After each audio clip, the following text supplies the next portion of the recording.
Rain hammered against stained glass as Charleston's wealthiest families gathered to witness a perfect wedding. But perfection was a lie. Celine Vale stood at the altar wearing bruises beneath white lace, forced into marriage by a monster in a tuxedo and his father who controlled the courts. Then the cathedral doors exploded open. Lucien Moretti, the city's most feared kingpin, walked down the aisle and stopped the ceremony cold. What happened next tore apart Charleston's oldest dynasty and exposed secrets buried beneath generations of power. If you want to see how one woman's survival destroyed an empire, stay until the end. Like this video and comment your city so I can see how far this story travels. Rain came down hard the night Celine Vale learned that freedom was conditional. She sat on the edge of a secondhand mattress inside a studio apartment above Martinez Bakery on Whitaker Street, counting the weeks she'd survived alone. 19 weeks since she fled. 19 weeks without Dominic Mercer's hands around her throat. 19 weeks building something that almost felt like a life. The apartment smelled like yeast and burnt sugar rising through the floorboards. Cheap furniture bought with cash. No credit cards. No paper trails. She worked bookkeeping for a restaurant company downtown. Clean work, quiet work, the kind where nobody asked questions. Her phone buzzed on the nightstand. Unknown number. Her stomach dropped. She stared at the screen until it went dark, then forced herself to breathe. Probably a wrong number. Probably nothing. Probably... The phone rang again. Same number. Celine answered with shaking hands. Hello? Silence hung on the other end. Not empty silence, the kind where someone was listening. Then a voice she knew too well spoke through the static. You thought you could disappear. Dominic. Her throat closed. I didn't. You embarrassed my family, Celine. You left without permission. You made me look weak. His tone was calm, measured. That's how she knew he was furious. I don't want trouble, she whispered. I just want to be left alone. Too late for that. The line went dead. Celine sat frozen while rain battered the window and panic crawled up her spine like ice. Bunk. The next morning, she almost convinced herself it was just a threat. Dominic liked control. Liked making her flinch. But he wouldn't actually come after her. Not now. Not after she'd vanished into Charleston's crowded streets where his family name didn't reach every corner. She went to work anyway. Moretti Holdings operated out of a restored cotton warehouse near the harbor. All exposed brick and polished floors that smelled faintly of salt air. The company owned 14 restaurants across the Carolinas, a catering operation, 2 boutique hotels, and enough legitimate business dealings to hide the darker edges of Lucien Moretti's empire. Celine kept the books for the restaurant division. Numbers made sense. They didn't lie. They didn't hurt. She arrived early and slipped into her cubicle on the 3rd floor, grateful for the hum of keyboards and fluorescent lights that drowned out everything else. Her supervisor, a sharp-eyed woman named Claudia Reyes, dropped a file on her desk at 9:15. Quarterly reconciliation for the Beacon Hill location needs to be done by Thursday. Got it. Claudia hesitated. You okay? Celine looked up too fast. Yeah, why? You look tired. I'm fine. Claudia didn't press. She never did. That was one of the things Celine appreciated most about this job. Nobody cared about her past as long as the numbers balanced. She buried herself in spreadsheets until lunch, then ate a sandwich at her desk while rain streaked the windows. Outside, Charleston moved through its routines like nothing was wrong. Tourists wandered cobblestone streets.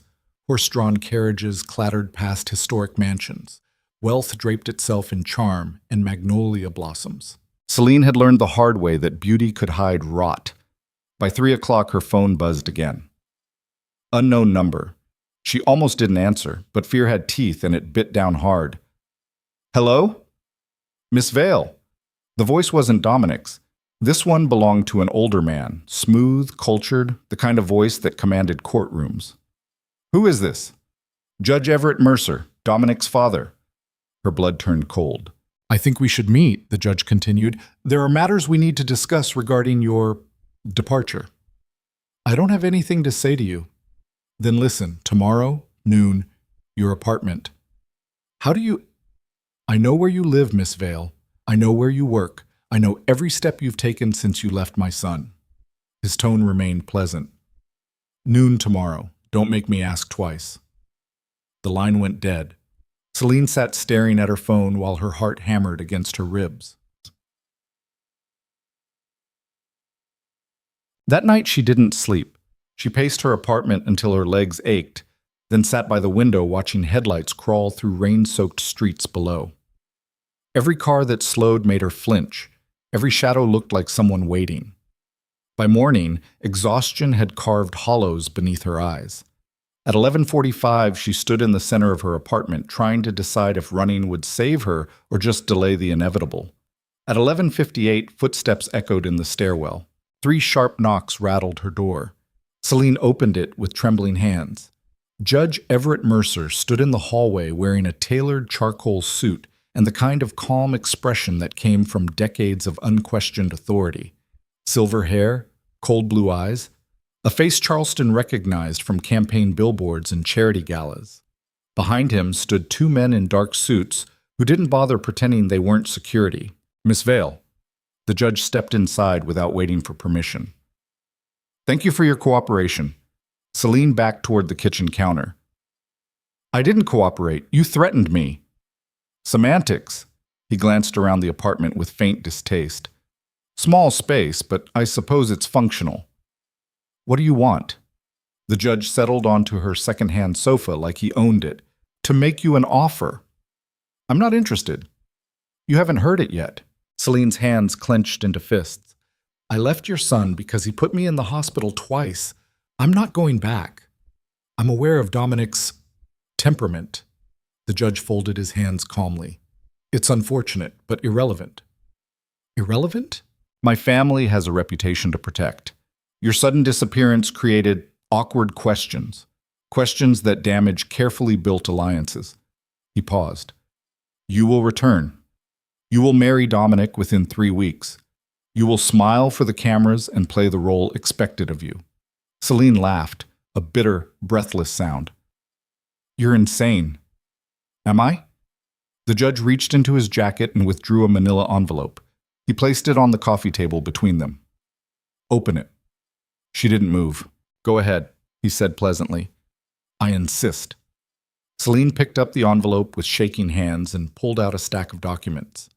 Bank statements, wire transfers, forged signatures bearing her name, evidence of embezzlement, fraud, money laundering, crimes she'd never committed but that looked horrifyingly real on paper. "What is this?" "Insurance," the judge replied. "Fabricated, of course, but remarkably convincing. If you refuse my offer, these documents will reach federal prosecutors by the end of the week. You'll be arrested, tried, convicted." He smiled. "I've spent 40 years perfecting the art of legal manipulation, Miss Vale. Trust me when I say you won't win." The room spun. "You can't." "I already have."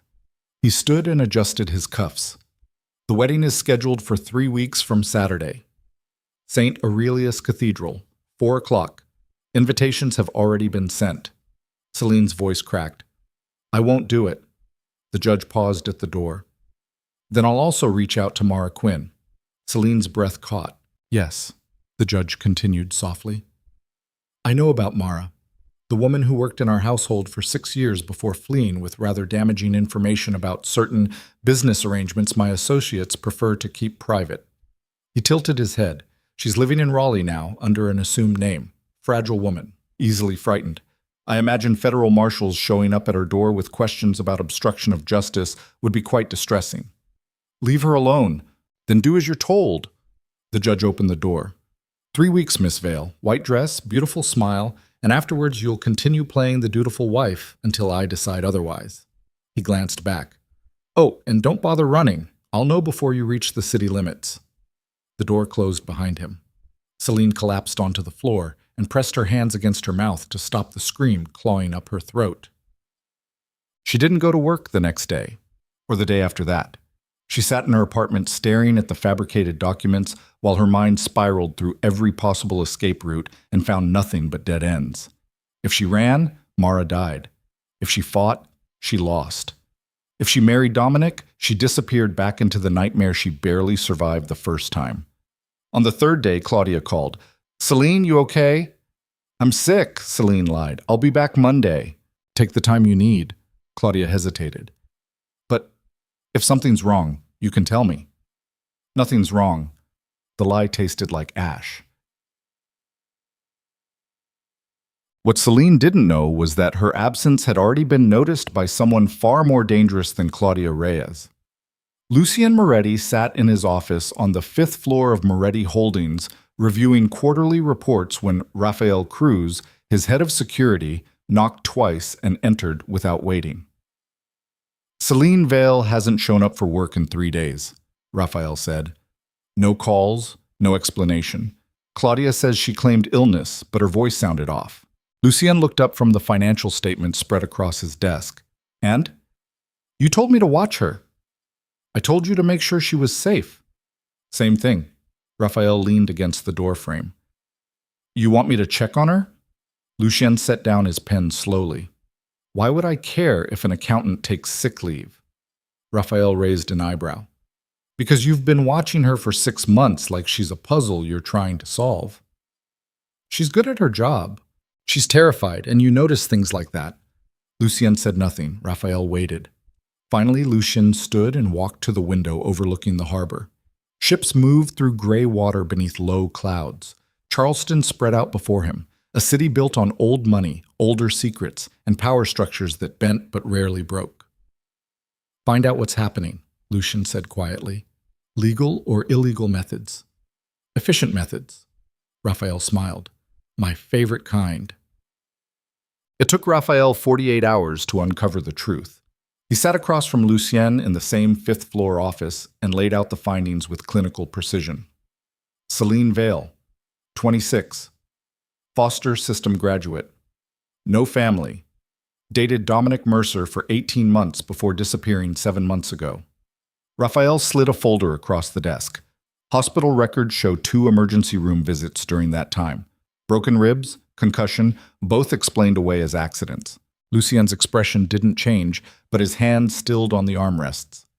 She filed a police report once, Rafael continued. It vanished from the system within 24 hours.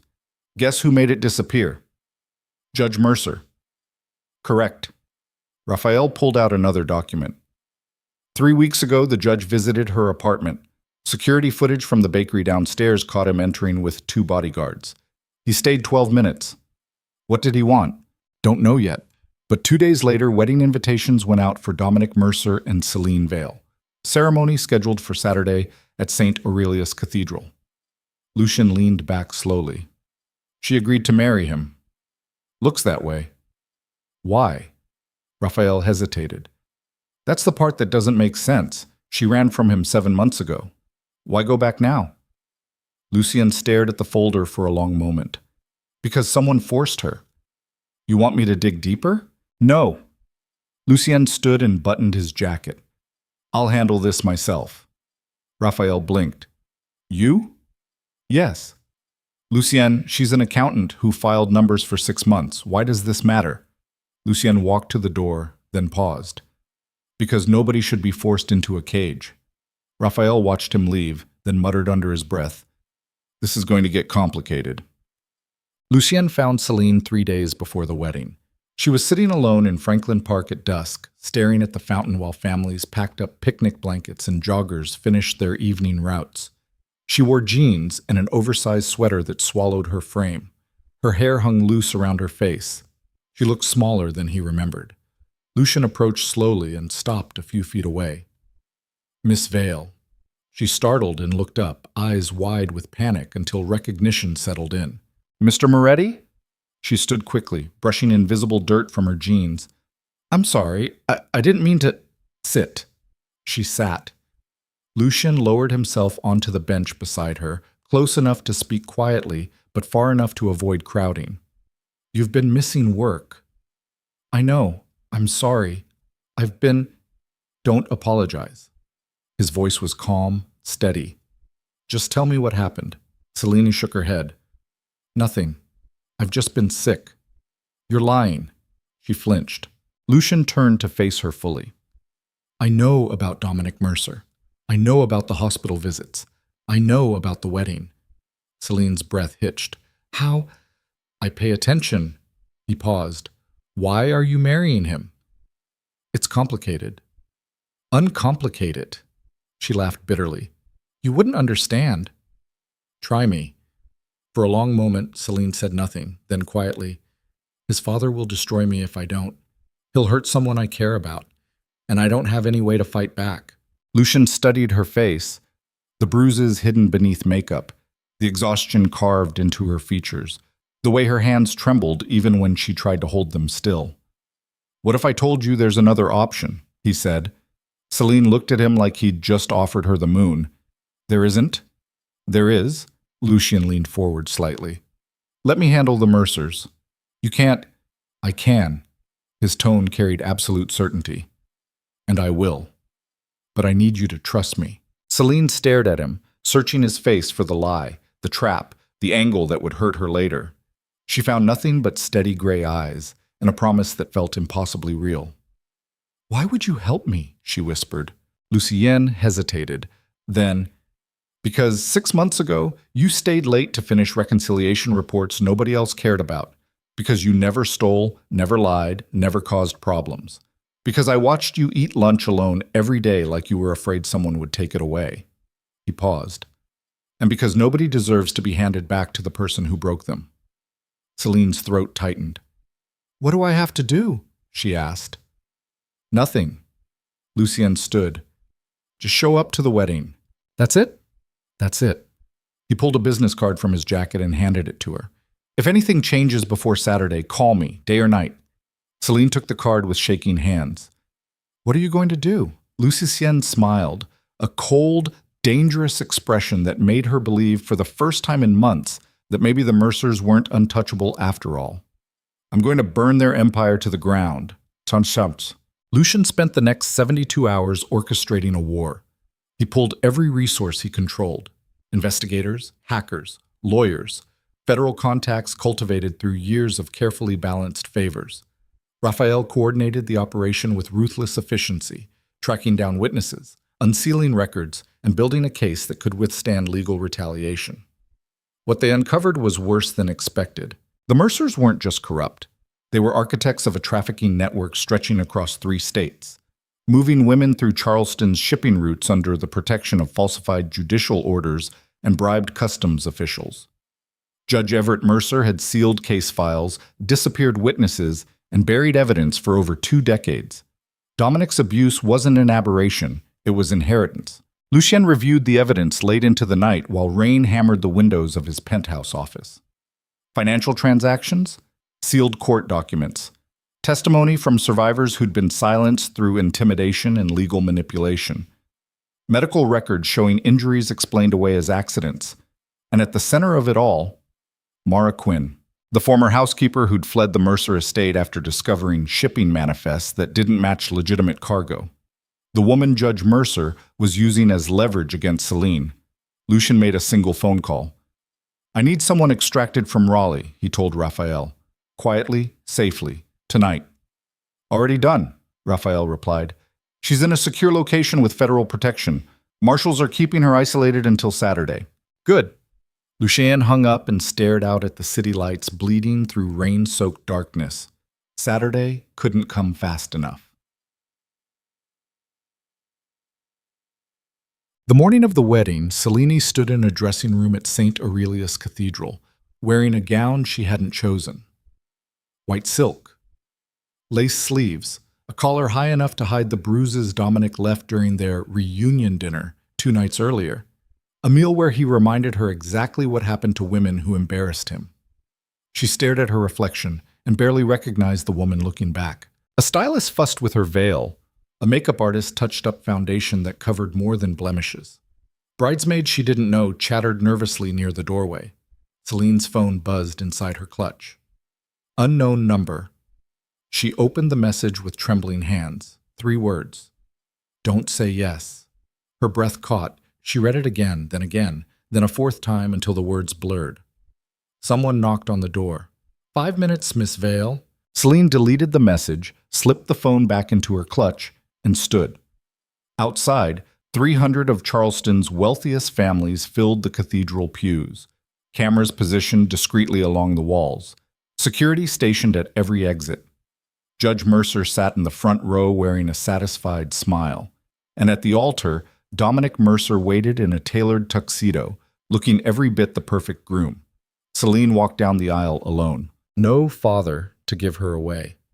No family to witness her surrender. Just the hollow echo of her heels against marble and the weight of 300 eyes tracking her every step. She reached the altar. Dominic took her hand, too tight, always too tight, and smiled like he'd won. The officiant lifted his hands to begin. Then the cathedral doors exploded open. Every head turned. Lucien Moretti stepped inside, tailored black suit, cold gray eyes, absolute certainty in every step. He walked down the aisle with terrifying calm, while whispers rippled through the crowd like wildfire. Security moved to intercept him. Lucien didn't slow. He stopped directly in front of Dominic and spoke loud enough for everyone to hear. "She's not marrying you today." Silence crashed across the cathedral. Judge Mercer stood. "This is a private ceremony. You have no authority?" "Authority?" Lucien smiled. "I have federal agents positioned across the city waiting for one signal. I have testimony from 16 women you silenced. I have financial records proving you've been trafficking human beings through Charleston's ports for 20 years. He turned to face the crowd. "And I have every single person in this room as witnesses to what happens next." Dominic lunged forward. "You son of a—" Lucien caught his wrist effortlessly and twisted until Dominic gasped. "Careful," Lucien said quietly. "You're on camera." He released Dominic and turned to Celine. For the first time since entering, his expression softened. "Mara's safe," he said. "Federal protection. Nobody can touch her." Celine's knees nearly buckled. "You're free," Lucien continued, "but the choice is yours." He handed her a phone. Celine stared at the screen. A single button. Send. "What happens if I press it?" she whispered. Lucien's smile turned cold again. "Every news outlet in the country receives evidence of the Mercer family's crimes. Federal prosecutors file charges within the hour, and Charleston's golden dynasty collapses." Judge Mercer's face went white. "You wouldn't dare! Watch me." Celine looked at Dominic, the man who'd broken her ribs, shattered her confidence, and tried to bury her beneath his family's power. Then she looked at the judge, the man who thought a foster girl would never be believed over a dynasty. Her finger hovered over the button. Dominic grabbed her wrist. "Don't you fucking—" Celine pressed send. The cathedral erupted.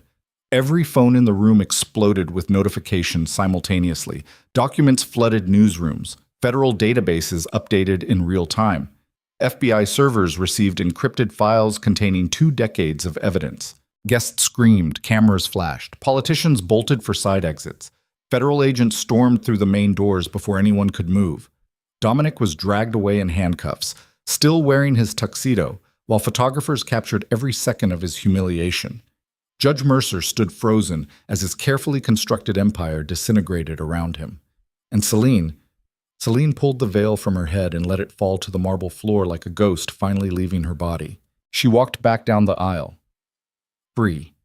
Lucien fell into step beside her. "What happens now?" she asked quietly. "Now?" Lucien opened the cathedral doors. Outside, rain had stopped. Sunlight broke through storm clouds. "Now you decide what comes next." Celine stepped into the light and breathed air that tasted like freedom for the first time in 2 years. Behind them, Charleston's most powerful families watched their world burn, and neither Celine nor Lucien looked back. The federal agents moved through St. Aurelius Cathedral like a surgical team dismantling a bomb.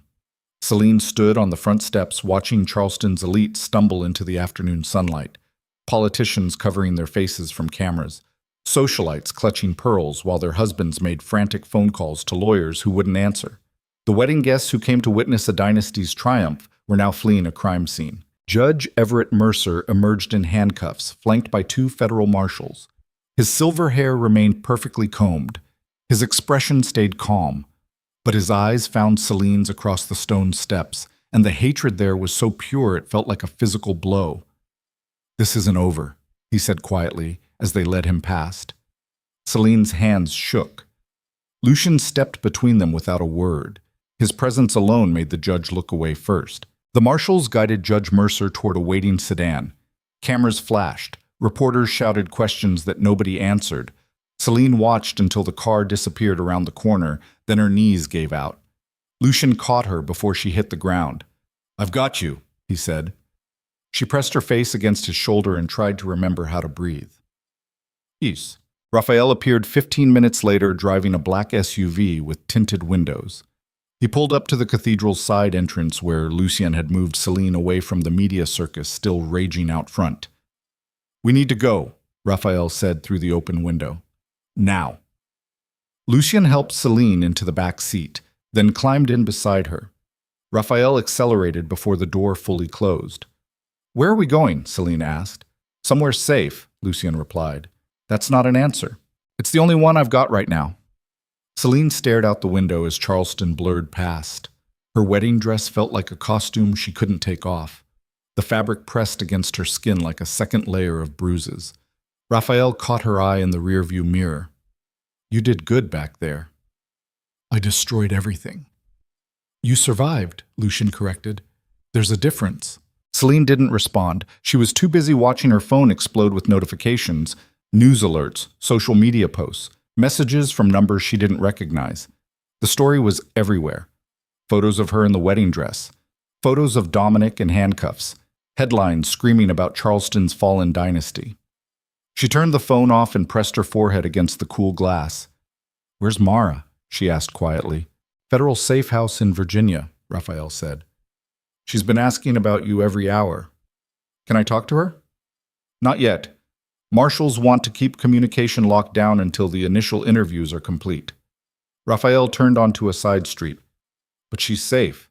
That's what matters." Celine closed her eyes. "Thank you." "Don't thank me," Raphael replied.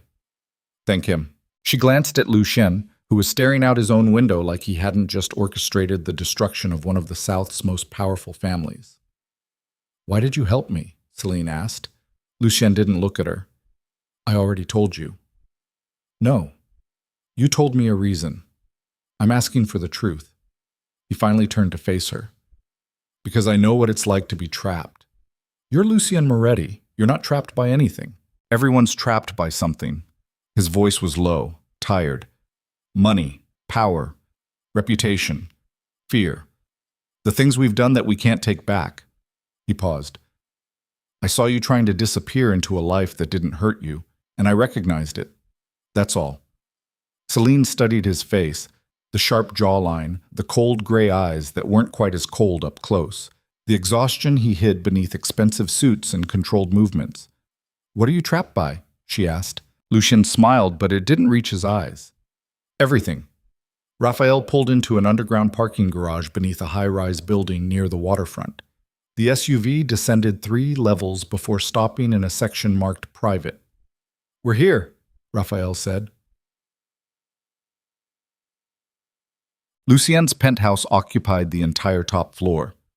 Celine stepped out of the elevator into a space that looked like it belonged in an architecture magazine. Floor-to-ceiling windows overlooking Charleston Harbor. Minimalist furniture in shades of gray and black. Art she couldn't identify hanging on walls the color of storm clouds. It felt sterile, empty, like nobody actually lived there. "Guest rooms down this hall," Lucien said, shrugging out of his jacket. "Bathroom stocked. Help yourself to whatever you need." Celine stood in the middle of the living room, still wearing the wedding dress. "I don't have anything." "We'll handle that tomorrow." He loosened his tie. "Right now, you need to rest." "I can't." "Yes, you can." His tone left no room for argument. "You're safe here. Nobody knows about this place except Raphael and a handful of people I trust with my life." Celine wanted to argue, but exhaustion crashed over her like a wave. She nodded and walked down the hall Raphael had indicated. The guest room was simple. Queen bed, neutral colors, a window facing south toward the harbor. She closed the door behind her and stood there for a moment, listening to the silence. Then she unzipped the wedding dress and let it fall to the floor in a pool of white silk. She left it there and walked into the bathroom. Bums. The shower ran hot enough to burn. Celine stood under the spray until her skin turned red and the water at her feet ran clean. She washed away makeup, hairspray, the lingering scent of the cathedral's incense. She scrubbed until her fingers ached and her shoulders trembled. When she finally stepped out, she caught her reflection in the mirror. Bruises bloomed across her ribs in shades of purple and yellow. Fingerprints circled her wrists like bracelets. A handprint darkened the skin along her collarbone. Dominic's goodbye gift from the rehearsal dinner. She pulled on the robe hanging behind the door and walked back into the bedroom. Someone had removed the wedding dress while she was in the shower. In its place, folded neatly on the bed, were clean clothes, sweatpants, a soft t-shirt, thick socks, all in her size. Celine dressed slowly, then sat on the edge of the bed and stared at her hands. They were still shaking. She found Lucien in the kitchen an hour later. He'd changed into dark jeans and a black t-shirt that made him look less like a crime lord and more like a man who might be capable of normal things. He stood at the counter pouring whiskey into 2 glasses. "Hungry?" he asked without looking up. "Not really." "You should eat anyway." He slid one of the glasses toward her. "But start with this." Celine picked up the whiskey and downed it in one swallow. The burn felt good, real. Lucien raised an eyebrow. "Rough day?" "You could say that." He poured her another. They stood in silence for a moment. Then Lucien pulled ingredients from the refrigerator and started assembling sandwiches with the kind of efficiency that suggested he'd done this 1,000 times.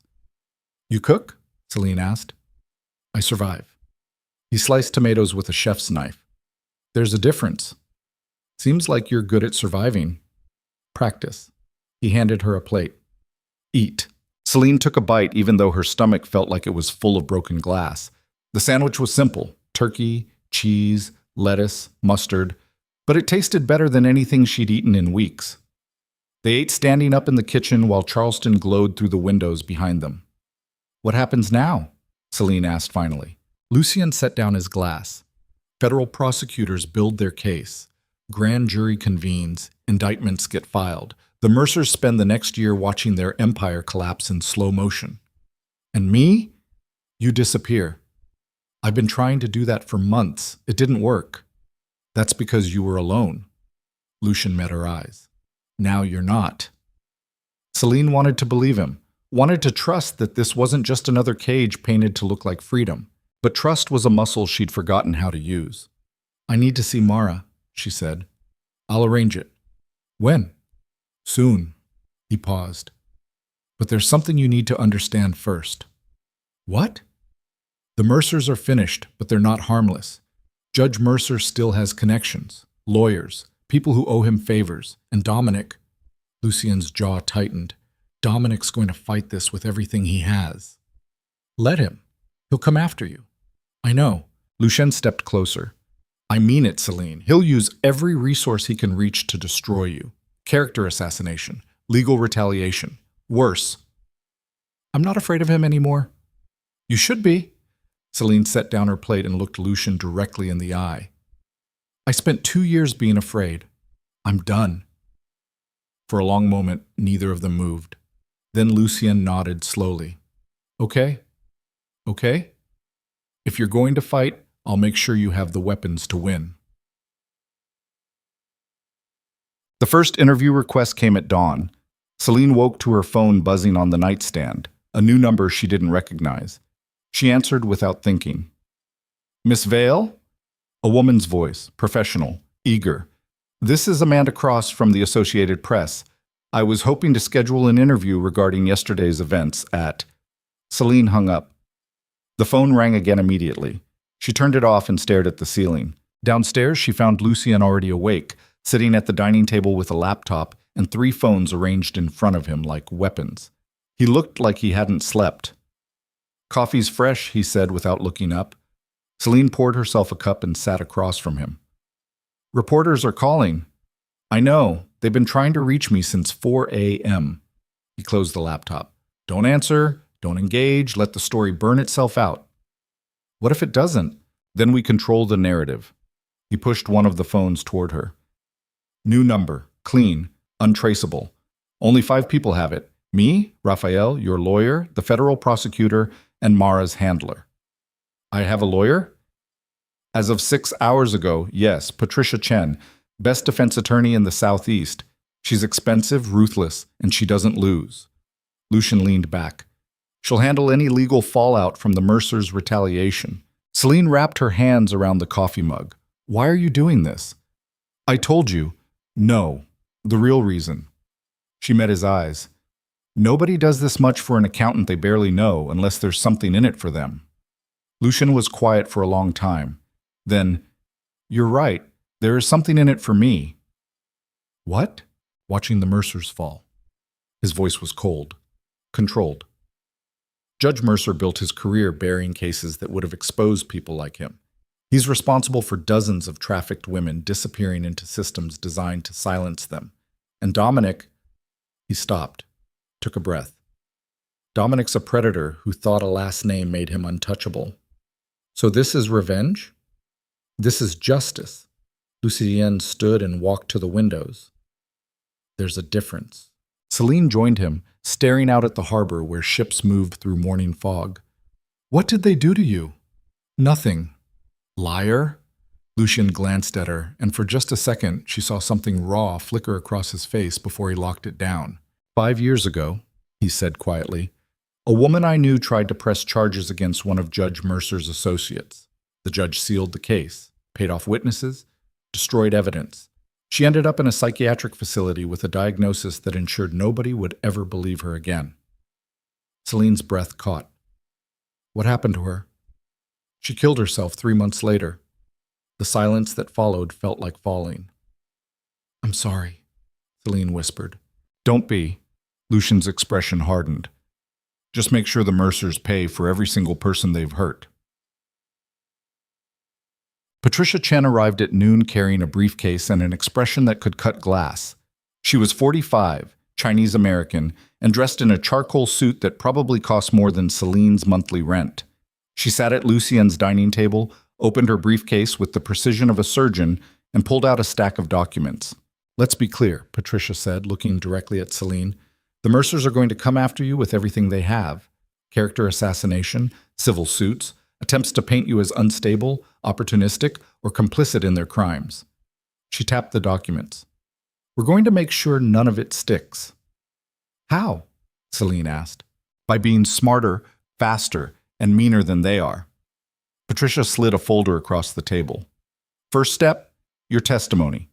Federal prosecutors want a full deposition covering everything. How you met Dominic, the abuse, the forced engagement, Judge Mercer's threats, Mara's involvement, all of it. Celine's stomach twisted. When? Monday, 9 a.m., Federal Building downtown.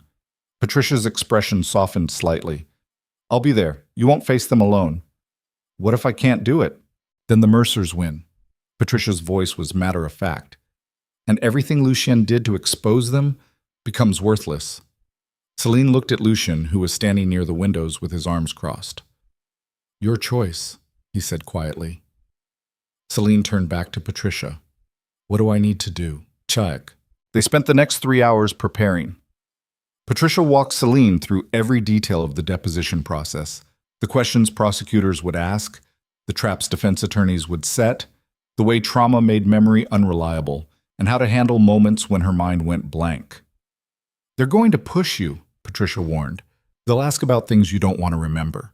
They'll make you repeat yourself until you cry, and then they'll use your tears against you. So what do I do? Tell the truth. Patricia leaned forward. No embellishments, no drama, just the facts exactly as you remember them. If you don't remember something, say so. If you need a break, take one. And if they try to twist your words, I'll shut it down. Celine nodded, even though her hands were shaking again. By mid-afternoon, her head throbbed and her throat felt raw from answering Patricia's practice questions. Lucien finally called a halt when Celine's voice cracked for the third time. Enough, he said. She needs a break. Patricia checked her watch. We still have... I said enough. Patricia studied Lucien for a moment, then nodded and started packing her briefcase. Monday, 9 a.m. Don't be late. After she left, Celine collapsed onto the sofa and pressed her palms against her eyes. I can't do this, she whispered. Lucien sat beside her. Not too close, just close enough to feel present. Yes, you can, he said. You don't know that. I do. He waited until she lowered her hands and looked at him. You survived Dominic. You survived Judge Mercer's threats. You stood in that cathedral and burned their world down in front of 300 witnesses. He paused. Answering questions in a federal building is nothing compared to that. Celine wanted to believe him, but belief required hope, and hope felt dangerous. That night, she dreamed about the wedding. Not the real one. The nightmare version where she actually said yes. Where Lucienne never appeared. Where she walked back down the aisle as Dominic's wife and disappeared into a prison built from silk and promises. She woke gasping, tangled in sheets soaked with sweat. Her phone showed 3:17 a.m. She got up and walked through the dark penthouse toward the kitchen, intending to find water and maybe convince herself she was awake. Lucien was already there. He sat at the island with a glass of whiskey and a file folder open in front of him. He looked up when she entered. "Can't sleep?" he asked. "Nightmares." He nodded like he understood. "Want to talk about it?" "No." "Want a drink?" "Yes." He poured her 2 fingers of whiskey and slid it across the counter. They sat in silence for a while, listening to the city hum beyond the windows. "Do you ever sleep?" Celine asked finally. "Not much." "Why not?" Lucien stared into his glass. "Guilt's a terrible lullaby." "Guilt about what?" "Everything." He drained the whiskey in one swallow. "Every person I've hurt. Every choice I can't take back. Every compromise I made because it was easier than fighting." Celine studied his profile, the sharp angles, the exhaustion etched into the lines around his eyes, the way he held himself like a man expecting an attack from every direction. "You're not what I expected," she said. "What did you expect?" "A monster." Lucien smiled without humor. "Who says I'm not?" "Monsters don't save people." "Sure they do." He poured himself another drink. "Sometimes the only thing that stops a monster is a bigger monster." Celine reached across the counter and touched his hand. Not holding it, just touching. Lucien went very still. "Thank you," she said quietly. He looked at her hand on his, then at her face. "For what?" "For being the bigger monster." For a long moment, neither moved. Then Lucien pulled his hand away gently. "You should get some sleep. So should you." "I will." They both knew he was lying. Otis. Monday morning arrived too fast. Celine dressed in clothes Patricia had sent over. A navy blue suit that made her look older, more serious, less like the terrified woman who'd stood at that altar. She stared at her reflection in the mirror and practiced breathing. Lucien knocked once and entered without waiting. "Ready?" he asked. "No." "Good. That means you're paying attention." He adjusted his tie. "Raphael's driving. Patricia will meet us there, and I'll be in the building the entire time." "You can't be in the room with me." "I know, but you'll know I'm there." Celine turned to face him. "Why does that matter to you so much?" Lucien held her gaze for a beat too long. "Because nobody should have to face this alone." The federal building loomed gray and imposing against a sky threatening rain.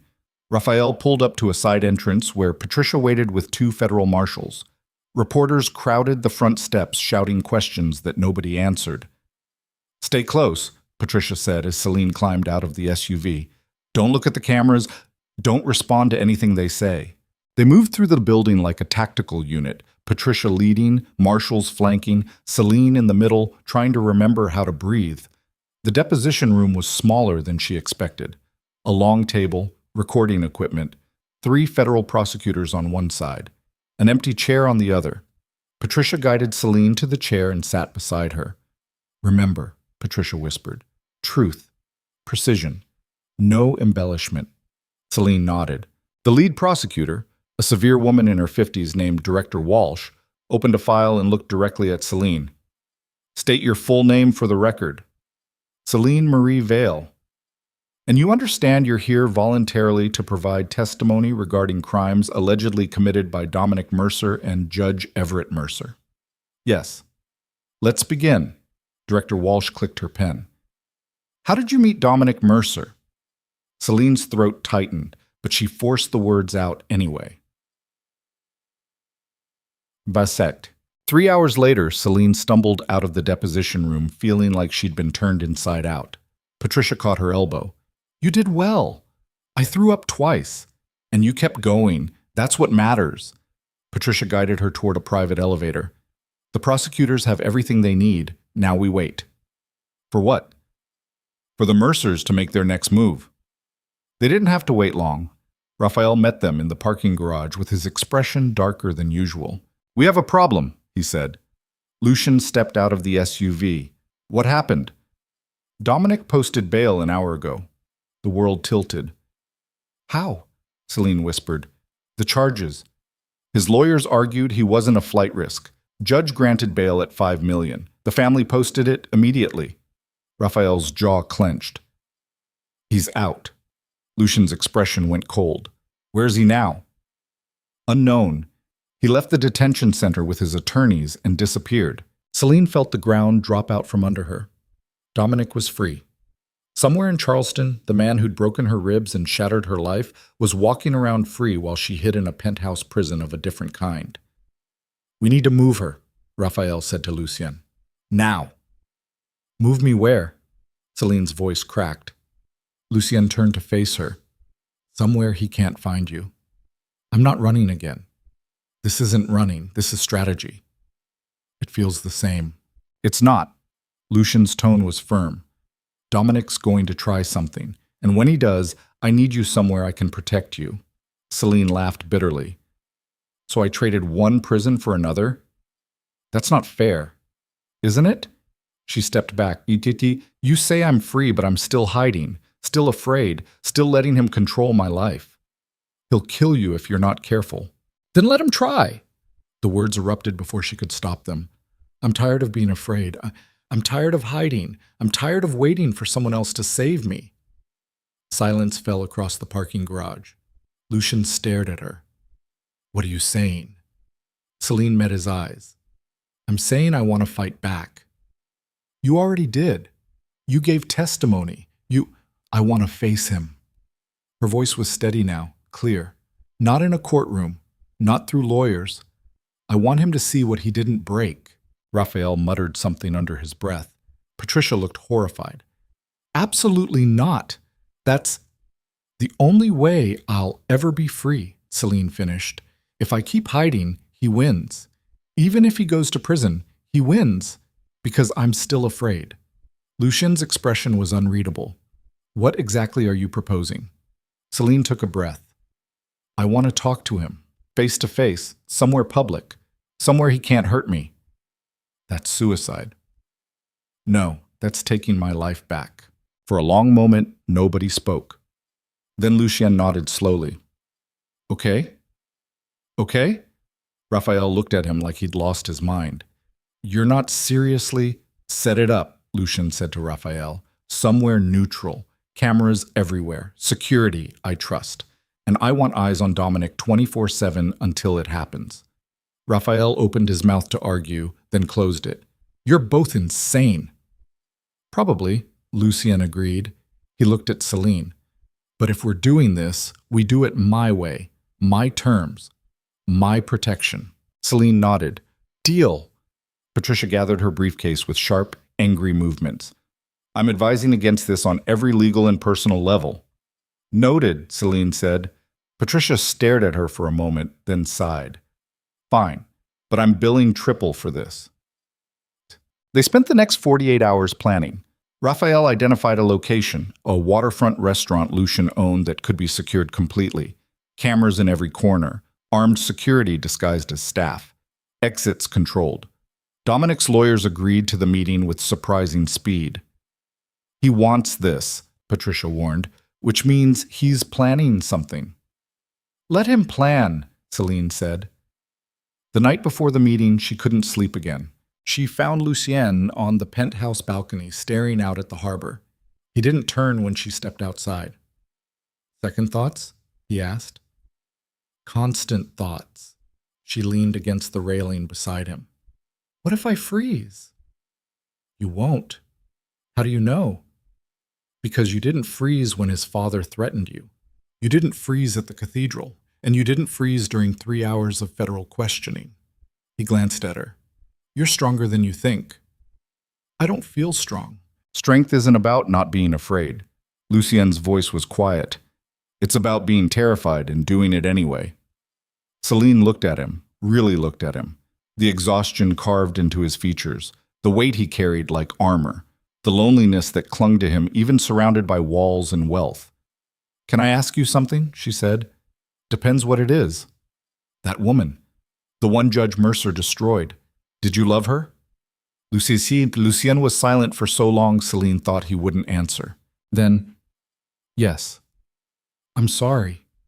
Don't be. He turned to face her fully. Be angry. Use it. Make sure what happened to her never happens to anyone else. Celine nodded. They stood together in the darkness while Charleston slept around them, two people carrying scars they'd never fully show each other. Whatever happens tomorrow, Lucien said quietly, I'll be there. I know. And if he tries anything, he won't. Celine's voice was steady. Because for the first time in 2 years, I'm not walking into that room alone. Us. The restaurant was called Meridian. It sat at the edge of Charleston Harbor with floor-to-ceiling windows overlooking dark water. Lucien had cleared the entire building except for security, leaving the main dining room empty, save for a single table in the center. Celine arrived at 7 p.m., wearing the same navy suit from the deposition. Patricia and Raphael flanked her like bodyguards. Lucien waited inside near the kitchen with a clear view of the table. At 7:15, Dominic Mercer walked through the front door. He looked different than the last time she'd seen him. Thinner, hollow-eyed. His tailored suit hung slightly loose on his frame, but his smile was the same, sharp and cruel and designed to cut. His lawyers tried to follow him inside. Raphael blocked the doorway. Just him. That wasn't the agreement. It is now. Dominic waved them off. It's fine.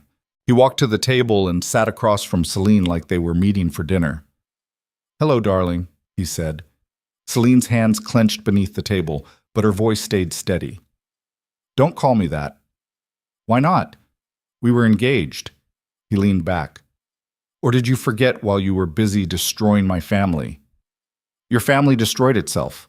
Dominic's smile widened. Did they? Or did you just let yourself become a weapon for a criminal? Better a weapon than a victim. Are you sure about that? He glanced around the restaurant. You're hiding in Moretti's cage now. How is that different from mine? I can leave whenever I want. Can you? Dominic tilted his head. Because from where I'm sitting, you traded one prison for another. At least when you were with me, you knew what to expect. Celine forced herself to breathe. I came here to tell you something. I'm listening. You don't scare me anymore. Dominic's expression flickered. Liar. I'm terrified, Celine admitted, but not of you. I'm afraid of becoming the person I was when I was with you, small, silent, broken. And I'm never going back to that. You think you have a choice? I know I do. Dominic leaned forward. You destroyed my father's career. You humiliated me in front of Charleston's elite. You think I'm going to let that go? I don't care what you let go. You should. His voice dropped. Because I'm going to spend every day for the rest of my life making you regret what you did. Celine met his eyes. Good. That surprised him. Good? He repeated. If you're focused on me, you're not hurting anyone else. She stood. So come after me, Dominic. Waste your lawyers, burn your family's money, destroy whatever's left of your reputation trying to make me pay. She paused. But you'll never make me small again. She turned to walk away. Dominic's chair scraped back. We're not done. Yes, we are. He grabbed her wrist. The room exploded into motion. Raphael appeared from nowhere and twisted Dominic's arm behind his back before he could tighten his grip. Security flooded in from 3 directions. Lucien crossed the dining room in 4 strides and positioned himself between Celine and Dominic with an expression that promised violence. Touch her again, Lucien said quietly, and I'll bury you. Dominic struggled against Raphael's hold. This is assault. No, this is a warning. Lucien's voice was ice. You're out on bail for crimes that will put you away for decades. You just committed battery in a room full of cameras, and if you think your lawyers can save you now—" He smiled. "Try me." Raphael released Dominic and stepped back. Dominic straightened his jacket, breathing hard. His eyes found Celine's. "This isn't over," he said. Celine didn't flinch. "Yes, it is." They left Meridian through the back exit, while Dominic's lawyers swarmed the front demanding to file complaints that wouldn't matter. Celine sat in the back of the SUV staring at her hands. Her wrist showed red marks where Dominic grabbed her, faint, already fading, but visible. Lucien saw them and his jaw tightened. "You okay?" he asked. "I will be." Raphael pulled onto the main road. "That went well." "He's going to retaliate," Patricia said from the front seat. "That was humiliation on camera. He'll come back harder." "Let him." Celine's voice was steady. "I'm ready." Lucien looked at her like he was seeing her for the first time. "What?" she asked. "Nothing." He shook his head. "You're just different." "Different how?" "Stronger." Celine laughed bitterly. "I'm terrified." "I know. That's what makes it strength." They drove through Charleston as night settled over the city. Streetlights flickered on, harbor fog rolled in from the water. The city moved through its rhythms like nothing had changed, but everything had.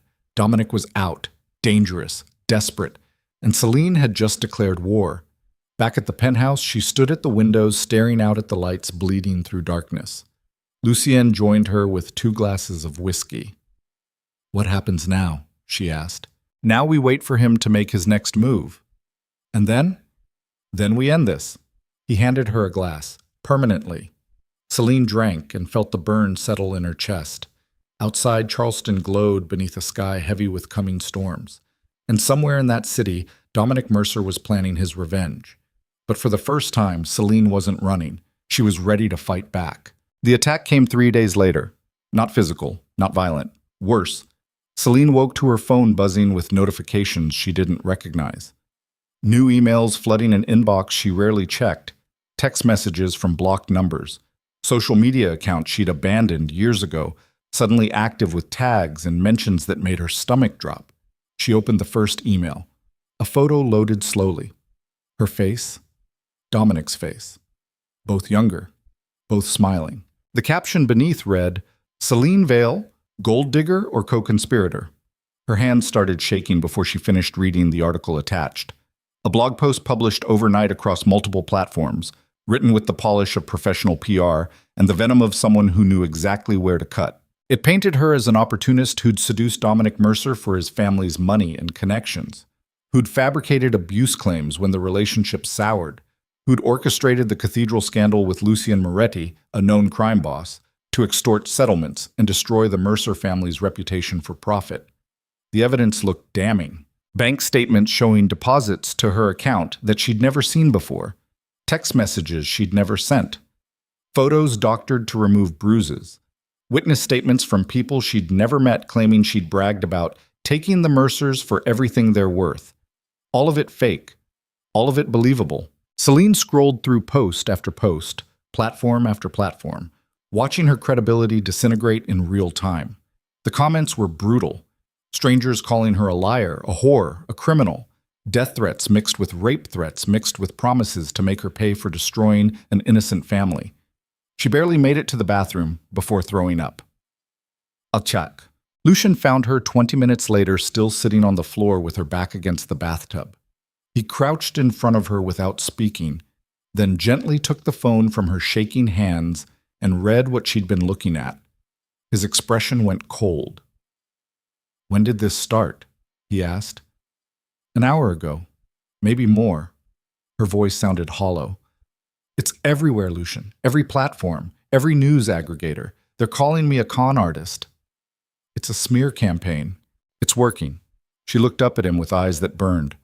"People believe it. They're sharing it. Federal prosecutors are going to see this and they'll know it's fabricated." "Will they?" Celine laughed bitterly. "Because it looks pretty fucking real to me." Lucien stood and made a call. "Raphael, we have a problem." While he talked, Celine pulled herself up and walked to the mirror. The woman staring back looked haunted. broken. Like the girl Dominic had spent 2 years destroying was clawing her way back to the surface.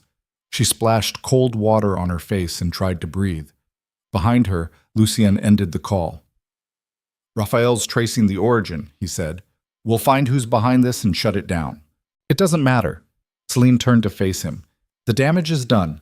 Once something's out there, it never really goes away." "Then we bury it with the truth." "What truth?" Her voice cracked. "That I'm a scared foster kid who let herself get beaten for 2 years because she didn't think she deserved better?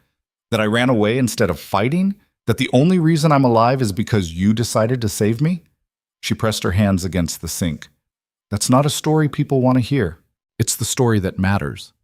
"To who? Federal prosecutors who are going to wonder if I've been lying all along? A jury that'll see this and decide I'm too convenient a victim?" She shook her head. "Dominic just destroyed my credibility without laying a hand on me." Lucien stepped closer. "Then we rebuild it." "How?" "By proving every single claim is false. By exposing who paid for this campaign.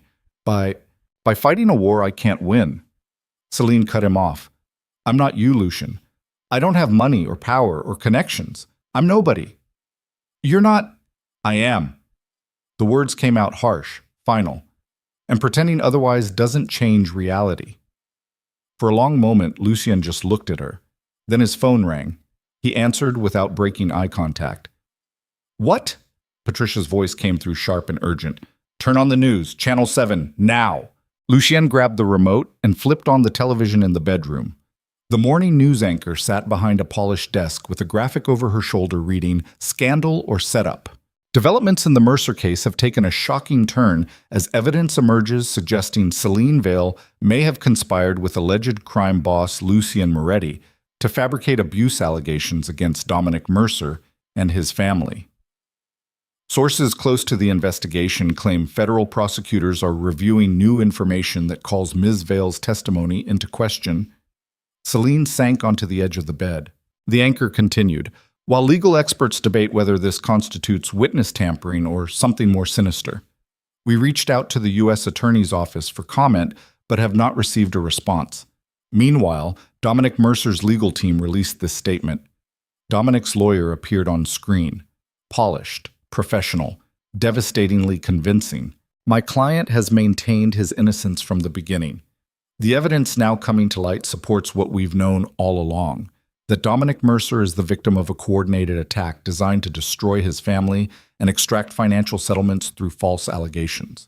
We urge federal prosecutors to investigate Ms. Vale and Mr. Moretti with the same vigor they've applied to my client." The screen cut back to the anchor. Coming up, character witnesses who say they've known Ms. Vale for years describe a pattern of manipulation, and Lucien turned it off. The silence felt like drowning. Patricia's voice came through the phone speaker. "We need to meet. Now."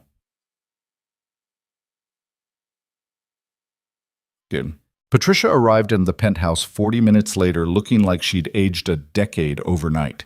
She dropped her briefcase on the dining table and pulled out a tablet already loaded with damage reports. "This is professional," she said without preamble. "Whoever orchestrated this spent serious money. The blog posts went live simultaneously across 24 platforms. The fake evidence was planted in databases that require insider access. And the media pickup?" She shook her head. "This was coordinated with news outlets in advance." "How much advance?" Lucien asked. "Days, maybe weeks." Patricia scrolled through documents. "They've been building this narrative while we were focused on the federal case." Celine sat motionless at the table. "Can we prove it's fake?" "Eventually, but that's not the problem." Patricia looked at her directly. "The problem is that federal prosecutors are legally obligated to investigate credible allegations of witness tampering and conspiracy, which means they're going to come after me." Celine's voice was flat. "Yes. What happens then?" Patricia exhaled slowly. "Best case? They investigate, find nothing, and your testimony stands. Worst case? They decide you're unreliable, throw out your deposition, and the Mercer case collapses. What about me?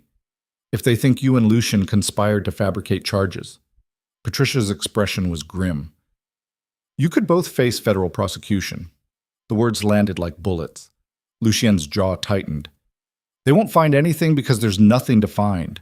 Doesn't matter. Patricia pulled up another document. Look at this. Bank records showing deposits to Celine's account from shell corporations traced back to Moretti Holdings. Text messages between you two discussing taking down the Mercers before the cathedral incident. Photos of you together that suggest a relationship predating her employment. All fake, Lucien said. Lucien Neb. All convincing. Patricia closed the tablet. Whoever did this knows exactly how federal investigations work. They've created reasonable doubt, and that's all they need. Celine stood abruptly. I need air. She walked out onto the balcony and gripped the railing hard enough to hurt. Behind her, she heard Patricia and Lucien talking in low, urgent voices. Planning, strategizing, trying to find a way out of a trap that had already closed. But Celine wasn't listening. She was remembering Dominic's smile across the table at Meridian. This isn't over. He'd known. Even then, he'd known this was coming. She pulled out her phone and opened the smear campaign articles again. Read through the comments, the threats, the strangers who'd decided she was guilty without knowing a single true thing about her life. Her phone buzzed with a new message. Unknown number. Her breath caught. She opened it. A photo loaded. Mara, standing in what looked like a parking lot. Scared. Alone. The caption beneath made Celine's blood turn to ice. Trade yourself for her. Midnight. Location to follow. Come alone or she dies.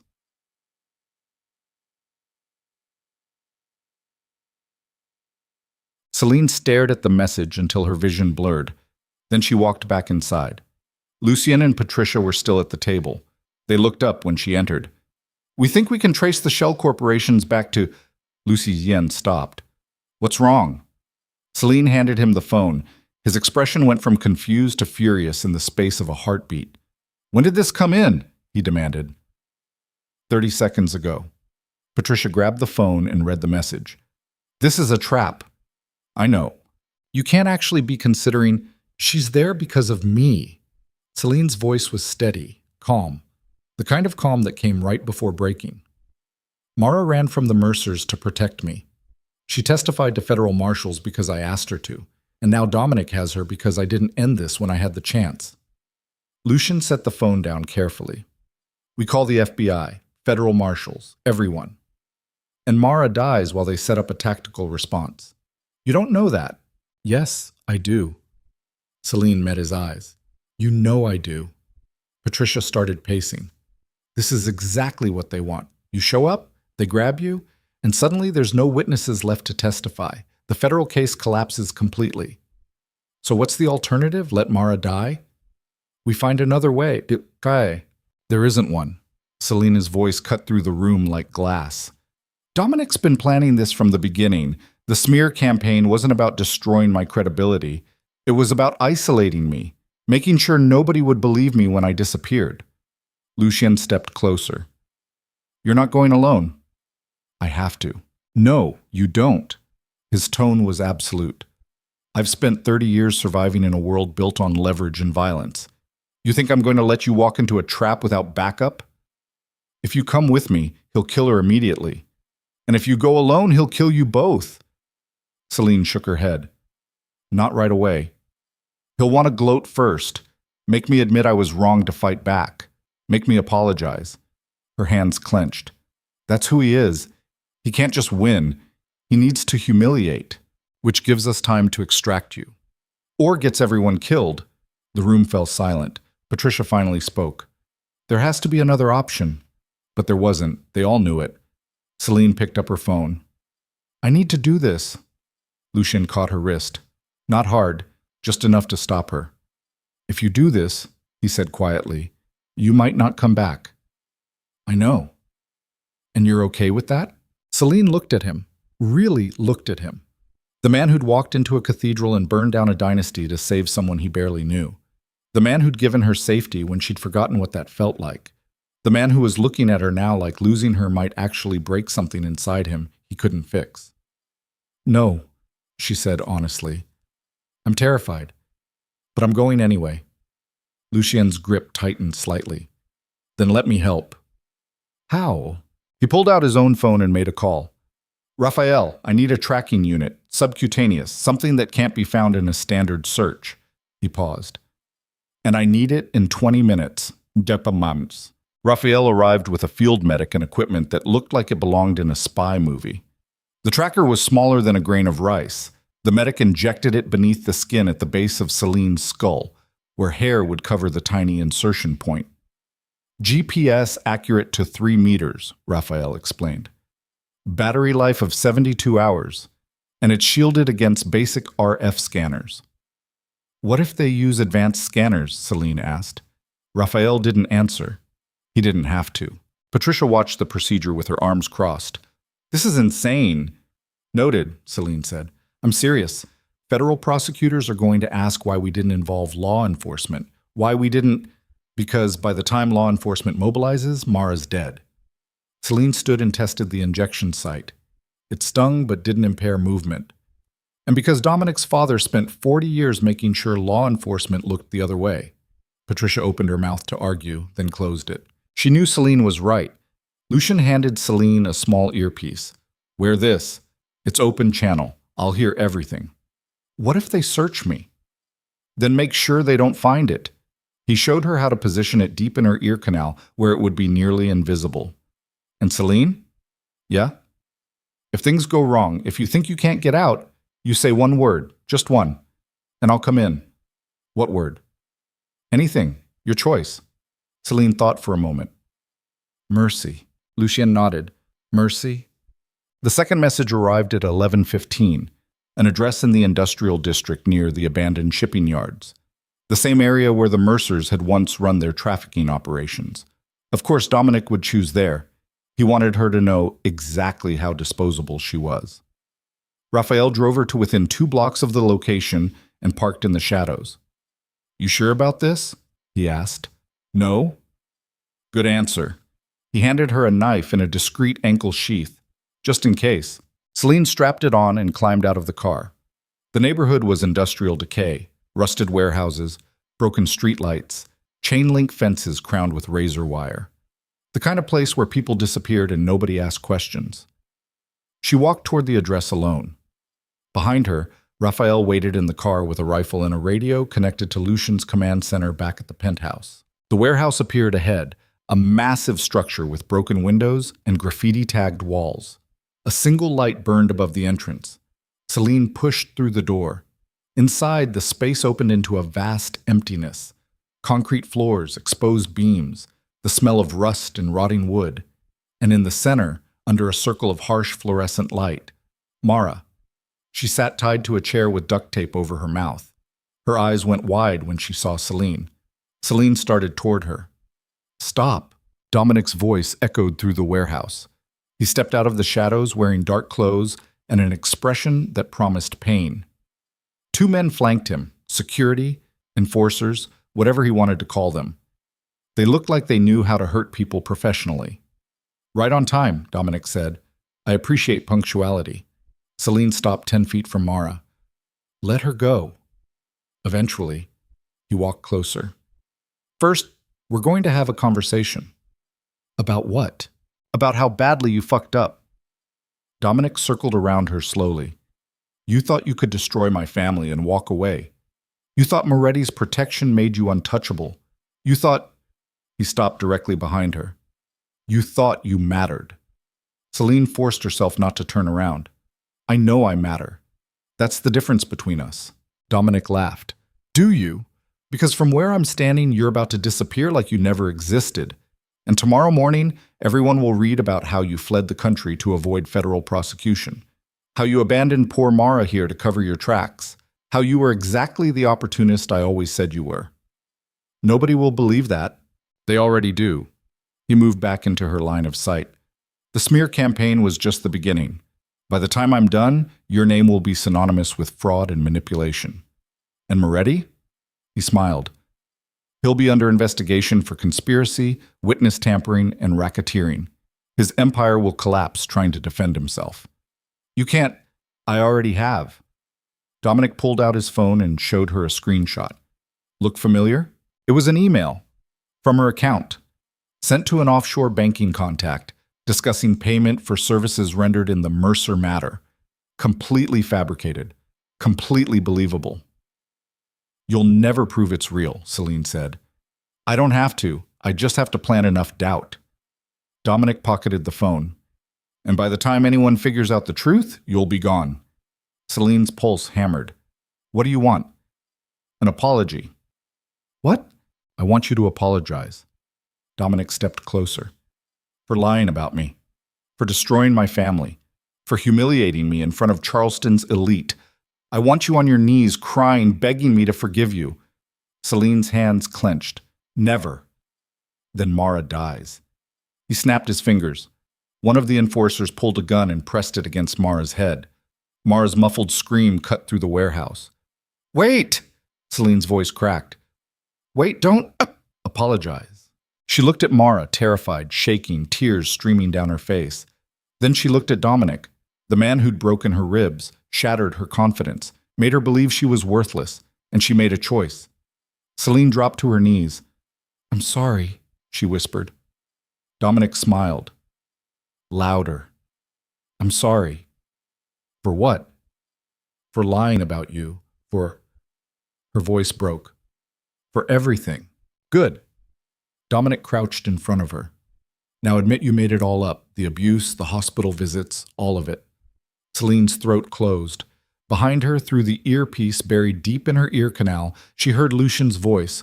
Calm, steady, don't. But she had no choice. I made it up, she said. Dominic's smile widened.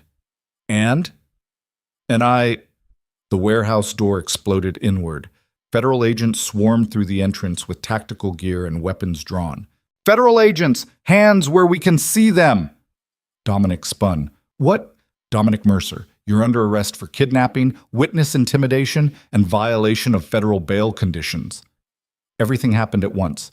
The enforcers reached for weapons. Agents shouted commands. Dominic bolted toward a side exit, and Celine lunged for Mara. She ripped the tape from Mara's mouth and started working on the ropes binding her wrists. I've got you, Celine said. I've got you. Gunfire cracked through the air. Celine threw herself over Mara as agents returned fire at the enforcers who'd been stupid enough to draw weapons. The shooting stopped as quickly as it started. Celine looked up. Both enforcers were down. Agents swarmed them with zip ties and barked medical codes into radios. Dominic was on his stomach 30 feet away with 3 agents pinning him to the concrete, and standing in the doorway, Lucien, with Patricia beside him and half a dozen more federal agents behind them. Celine stared. Patricia walked over and knelt beside her. You okay? How? Federal marshals got an anonymous tip about a kidnapping in progress, complete with GPS coordinates, audio recording, and video evidence of Dominic violating his bail conditions. Patricia's expression was grim. Funny how that works. Celine looked at Lucien. He met her eyes and said nothing, but she understood.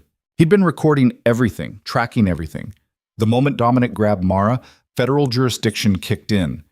And the moment he forced a confession under duress, the entire smear campaign became evidence of obstruction. Agents helped Celine and Mara to their feet. EMTs appeared to check them for injuries. Across the warehouse, Dominic was being read his rights while agents documented the scene. He caught Celine's eye one last time and smiled. It wasn't the smile of someone who'd lost. It was the smile of someone who knew something she didn't. They found out what he knew 6 hours later. Celine sat in a federal building conference room with Patricia, Lucien, and Director Walsh, while agents compiled evidence from the warehouse raid. Everything should have been perfect. Dominic caught red-handed. Mara safe. The smear campaign exposed as fabrication, but Walsh's expression was wrong. She entered the conference room carrying a file that looked too thin for good news. We have a problem, she said. Lucien leaned forward. What kind of problem? Walsh opened the file. The offshore bank accounts tied to the fake evidence. We traced them. And? They don't lead back to Dominic Mercer. She slid a document across the table. They lead to a shell corporation owned by Lucien Moretti Holdings. The room went silent. Celine stared at the document, then at Lucien. That's impossible, Lucien said. The incorporation papers are dated 3 months ago. signed with your digital signature, and the initial capital transfer came from your primary business account. Walsh's voice was flat, professional. Mr. Moretti, I need you to explain why you were funding a smear campaign against the prosecution's key witness. I wasn't. Then how do you explain this? Lucien took the document and read it carefully. His expression didn't change, but something flickered behind his eyes. Someone forged these, he said. With your digital signature? It's not impossible. It's highly unlikely. Walsh pulled out another document. And there's more. Bank records show regular transfers from your accounts to Celine Vale's account over the past 6 months. Amounts that correspond with my salary, Celine cut in. I work for him. These amounts exceed standard bookkeeping salaries by a significant margin. Walsh looked between them. It creates the appearance of a financial relationship beyond employment. Patricia's jaw tightened. You're suggesting... I'm not suggesting anything. I'm telling you what the evidence shows. Walsh closed the file. And what it shows is a pattern of financial connection between Mr. Moretti and Miss Vale that predates the Mercer investigation. Combined with the shell corporations, the fabricated evidence, and the coordinated media campaign. You think we fabricated the entire case, Lucien finished. I think there are questions that need to be answered. Celine's hands went numb. This was it. The final trap. Not Dominic holding a gun to Mara's head. Not threats or violence or public humiliation. This was Dominic destroying them with their own weapons. He set us up, Celine whispered, from the beginning. Walsh looked at her. Who? Dominic, the money, the signatures, all of it. He had access to everything he needed. She turned to Lucien. Your business accounts. Your digital signature. How hard would it be for someone with his resources to... Very hard, Lucien said. Unless they had help from inside my organization. The implication hung in the air like poison. Patricia spoke carefully. Are you suggesting someone inside Moretti Holdings is working with the Mercers? I'm suggesting it's the only explanation that makes sense. Walsh stood. Mr. Moretti, I'm going to need you to come with me for formal questioning. Ms. Vale, you're not under arrest, but I strongly advise you not to leave Charleston. This is insane, Celine said. We're the victims here. That's what we're trying to determine. Walsh opened the door. Agents waited outside. Mr. Moretti? Lucien stood slowly. He looked at Celine. Don't say anything without Patricia present, and don't trust anyone except her and Raphael. Lucien, I mean it. Anyone. Then he walked out with federal agents flanking him like a man who'd expected this all along. The door closed. Celine sat frozen. Patricia pulled out her phone and started making calls to lawyers, contacts, anyone who could explain how everything had gone so catastrophically wrong in the space of 6 hours. But Celine wasn't listening. She was remembering Dominic's smile in the warehouse and understanding finally what he'd been planning all along. Not just to destroy her credibility, not just to escape prosecution, but to turn the entire investigation inside out and make her the criminal while he walked free. Goodbye. They released Lucien 8 hours later without charges, but the damage was done. News crews camped outside Moretti Holdings. Federal agents executed search warrants across 4 properties. Business partners distanced themselves. Politicians who'd once taken his calls stopped answering, and through it all, one question echoed louder than the rest. Who inside Lucien's organization had betrayed him? Celine sat in the penthouse living room at 3 a.m., waiting for Lucien to return from his attorney meetings. When he finally walked through the door, he looked like he'd aged a decade. Raphael's running internal audits, he said without preamble. Checking every financial transaction for the past year. If someone inside gave the Mercers access, we'll find them, Celine finished. Lucien poured himself a drink. You should leave Charleston. What? This is my fight now. My organization. My problem.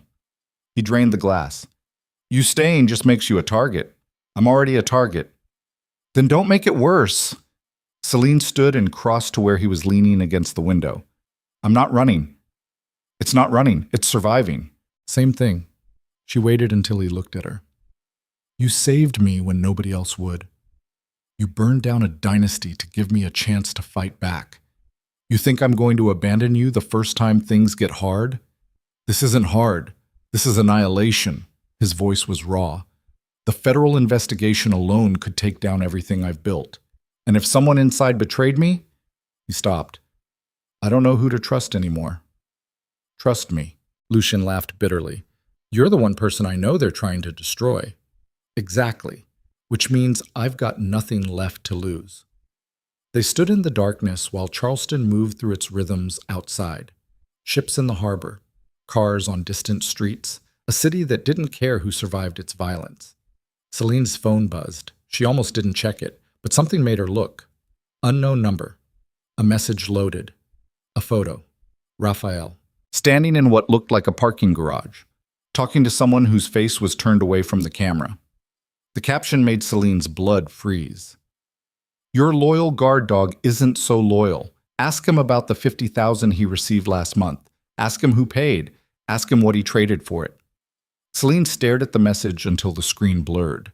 Then she looked up at Lucien and realized with sickening certainty that Dominic's final trap wasn't destroying their credibility or turning federal prosecutors against them. It was making them destroy each other. What is it? Lucien asked. Celine's hand tightened around the phone. She had two choices. Show him the message and watch everything collapse as paranoia consumed them both. Or hide it and hope she was wrong about what it meant.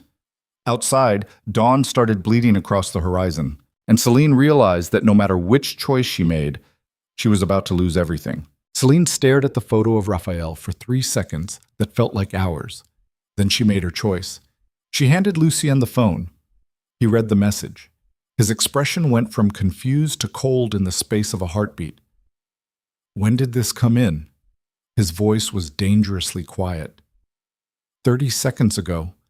Lucien enlarged the photo, studying Raphael's face, the person he was talking to, the timestamp showing it was taken 2 weeks earlier. His jaw tightened with each passing second. This could be fabricated, he said, finally. So could everything else. Celine crossed her arms. But what if it's not? Then Raphael's been working with the Mercers since before the cathedral. The implications settled between them like broken glass. Raphael knew everything. Security protocols, safe house locations, internal communications, financial structures. If he'd been feeding information to the Mercers, we need to confront him, Celine said. No. Lucien set the phone down carefully. If he is compromised, confronting him tips our hand. We lose any chance of finding out how deep this goes. So what do? We test him. Lucien pulled out his own phone and typed something quickly. I'm going to feed him false information. If it reaches the Mercers, we'll know. And if it doesn't? Then someone's trying very hard to make us destroy each other. He sent the message. Either way, we find out who's really behind this. Celine wanted to argue, wanted to demand immediate answers. But Lucien was right. Paranoia was exactly what Dominic wanted. If they started tearing each other apart based on fabricated evidence, they'd do his work for him. How long do we wait? She asked. 24 hours. Lucien walked to the window.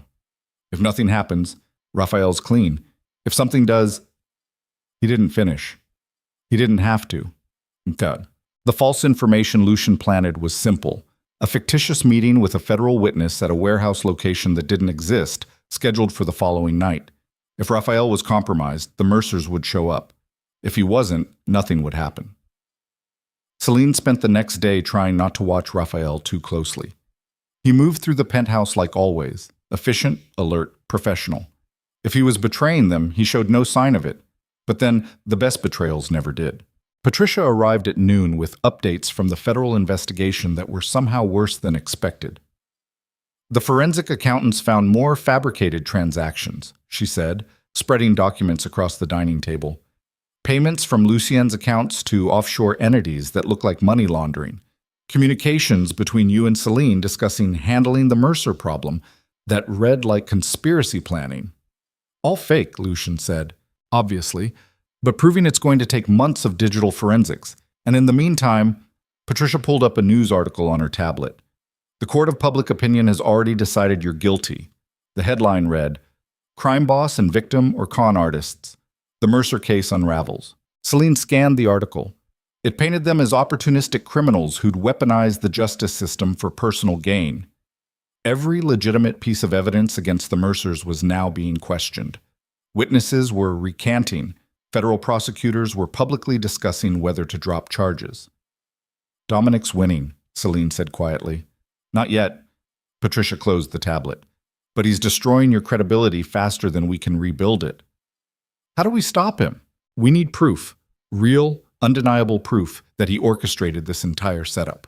Patricia looked at Lucien. Which means we need to find whoever helped him access your systems. Lucien's expression was unreadable. I'm working on it. Work faster, because if federal prosecutors decide this case is too compromised. Patricia stood. Everyone involved goes down, including you two. After she left, Celine turned to Lucien. What if we can't find proof in time? Then we make our own. How? Lucien was quiet for a long moment. Then, by forcing Dominic to show his hand. Night fell with the weight of a guillotine waiting to drop. Lucien and Celine sat in the darkened penthouse, monitoring the warehouse location through security cameras Raphael had installed earlier that day. The building was empty, abandoned. Exactly as it should be if the information was truly false.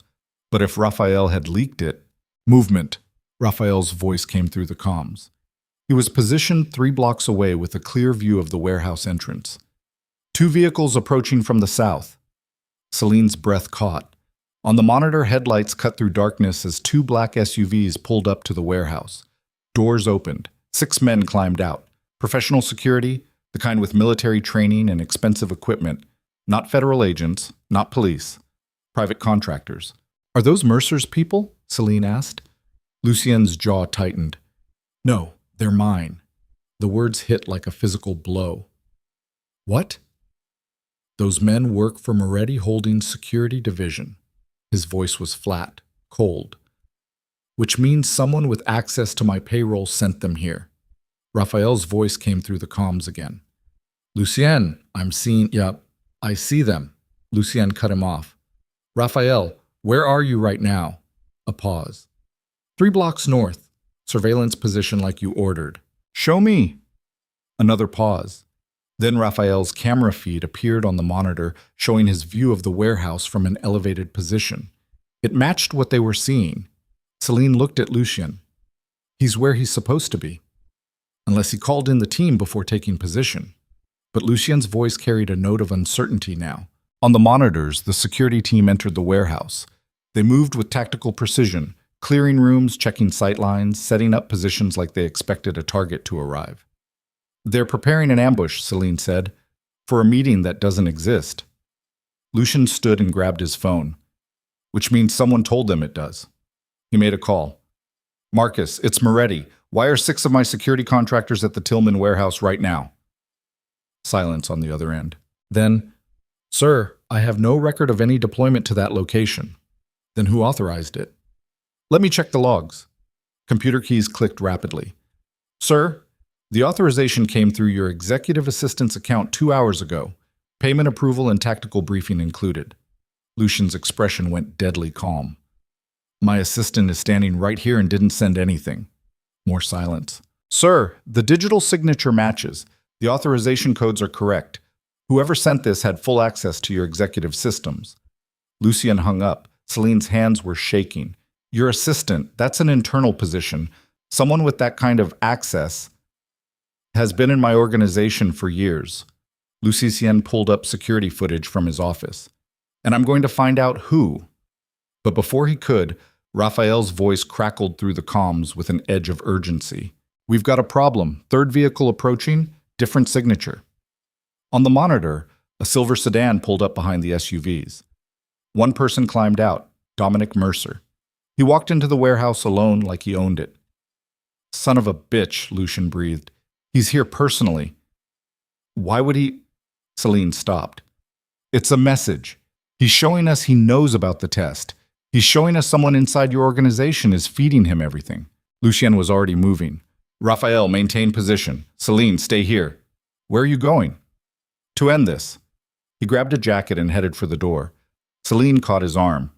You can't go there alone. If Dominic has 6 armed men, then I'll handle 6 armed men. His eyes were ice. This ends tonight. Let me come with you. No. Lucien, I said no.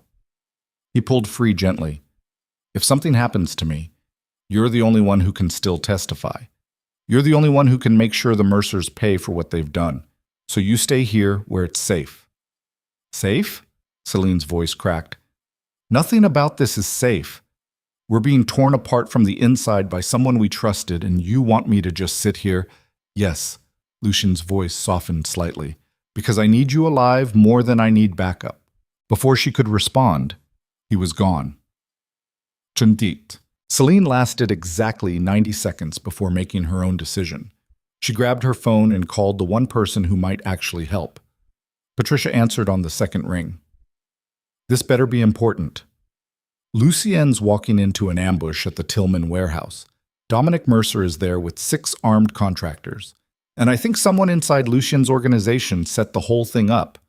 Patricia swore. "Where are you?" "The penthouse." "Stay there. I'm calling federal marshals. There's no time. By the time they mobilize, Lucian's dead." Celine was already moving toward the door. "I'm going." "Celine, don't—" She hung up and ran.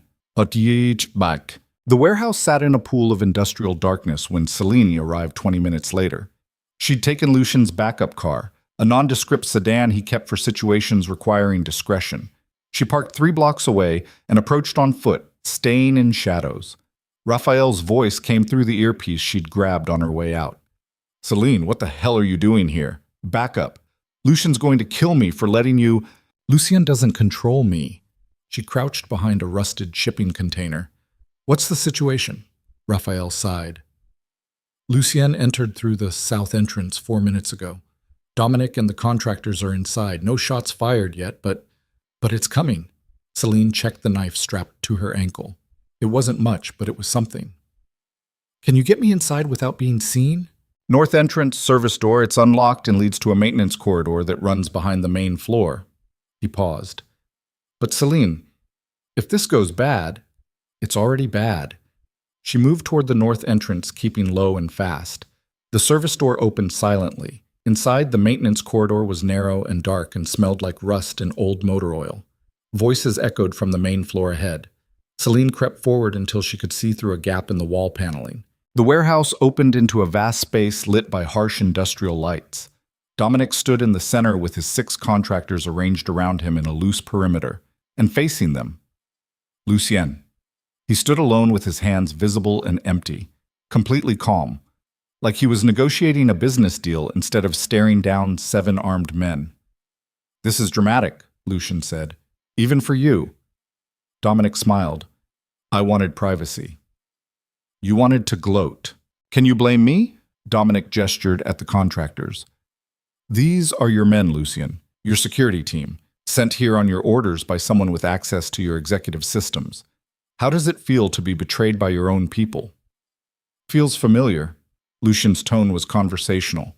"I've been doing this long enough to know trust is a liability." "Yet you trusted the wrong person anyway." Dominic pulled out his phone and held it up. "Want to see who?" Celine's breath caught. Lucien didn't move. "Show me." Dominic tapped the screen. A photo appeared. Even from her hiding spot, Celine could see it clearly. Patricia Chen, standing in what looked like a parking garage, talking to someone whose face was turned away. The timestamp showed 3 weeks earlier, right before the cathedral incident. "Your lawyer," Dominic said. "The woman you trusted to protect you. The woman who had access to every aspect of your defense strategy. The woman who's been feeding me information since the day you hired her." Celine's world tilted. No, it wasn't possible. Patricia had fought for them, protected them, spent sleepless nights building their defense.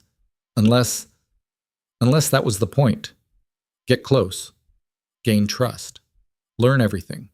And then use that knowledge to destroy them from the inside. "You're lying," Lucy said. "Am I?" Dominic pulled up another image. Bank records showing payments from a Mercer family trust to a shell corporation owned by Patricia Chen, $50,000.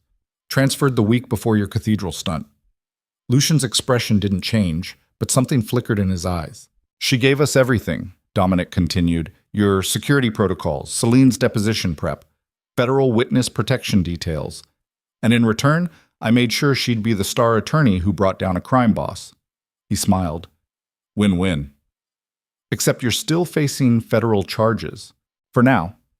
Dominic pocketed his phone. But by the time Patricia finishes dismantling your credibility and Celine's testimony, those charges will collapse. The federal case will fall apart, and I'll walk away clean while you and your little broken bird go to prison for conspiracy. Lucian took one step forward. The contractor's hands moved to their weapons. Easy, Dominic said. I didn't bring you here to kill you. I brought you here to offer a deal. I don't make deals with predators. Sure you do. You've been making them your whole life. Dominic's voice turned cold. Here's mine. Walk away. Leave Charleston. Disappear into whatever hole you crawled out of, and I'll make sure the federal investigation dies quietly. No charges, no trial, no prison. And Celine? What about her? She walks too. Dominic laughed. Absolutely not. She humiliated me, destroyed my family, made me look weak in front of people who matter.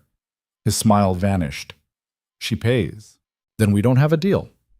Then you both go down. Dominic nodded to the contractors. These men are ready to testify that you hired them to intimidate federal witnesses, that you've been running a criminal conspiracy, that everything Celine said about me was fabricated on your orders. And you think anyone will believe that? I think Patricia will make them believe it. Dominic stepped closer. Face it, Lucien, you lost. You tried to play hero for some damaged foster kid who wasn't worth saving, and it cost you everything. Lucian's hands clenched, but his voice stayed calm. You're wrong about one thing. What's that? She was worth it. Then Lucien moved. It happened faster than Celine's mind could process.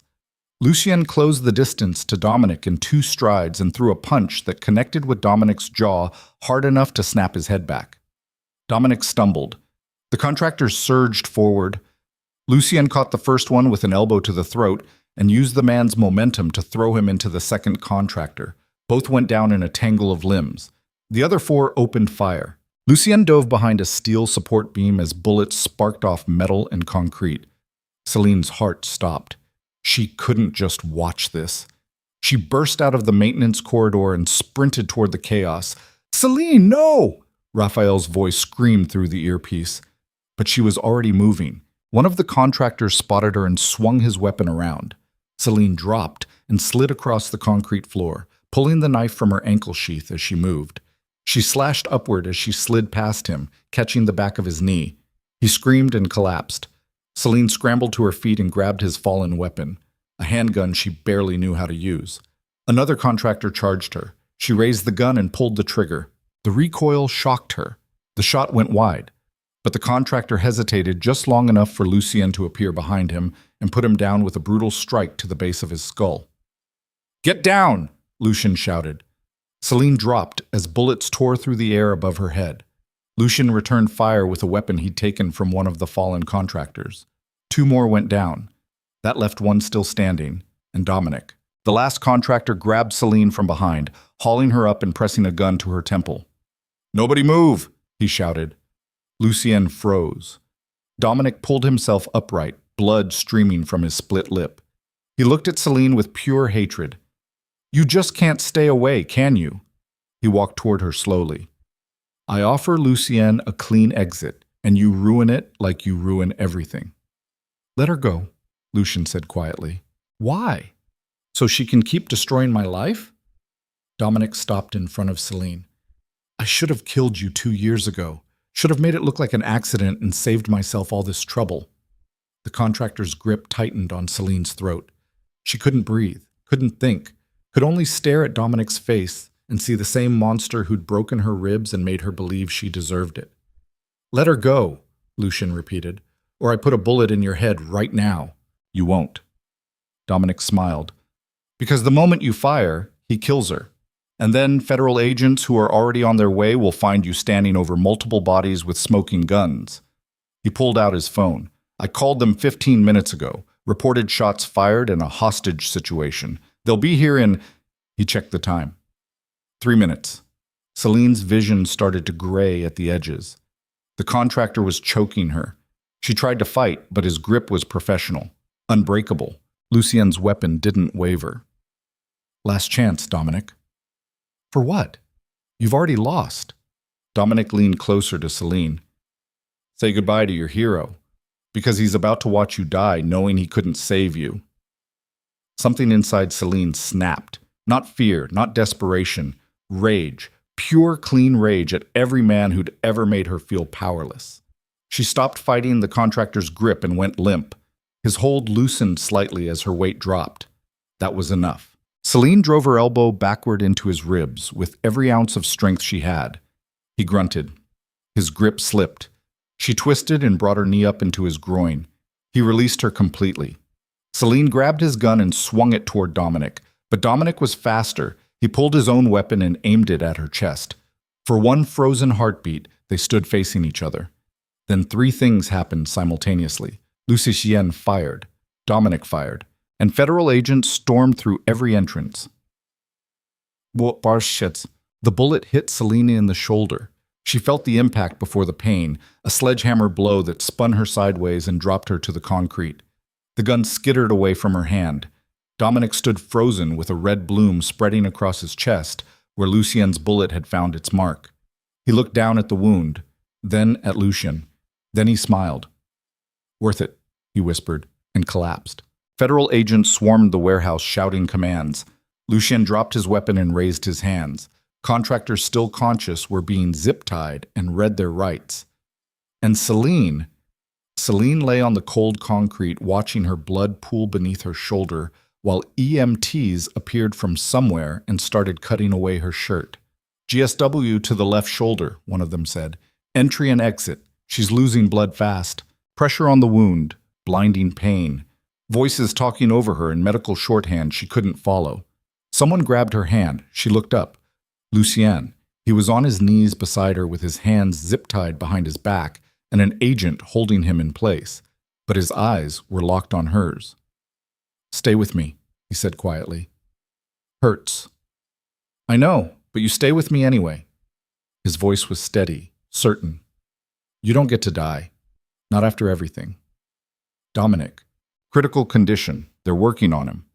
Lucien leaned closer despite the agent trying to pull him back. "But you need to focus on staying conscious, understand?" Celine nodded weakly. The EMTs lifted her onto a stretcher. Everything became movement and voices and pain that made breathing feel impossible. As they wheeled her toward the ambulance, she caught a glimpse of Patricia Chen standing near the warehouse entrance talking to federal agents.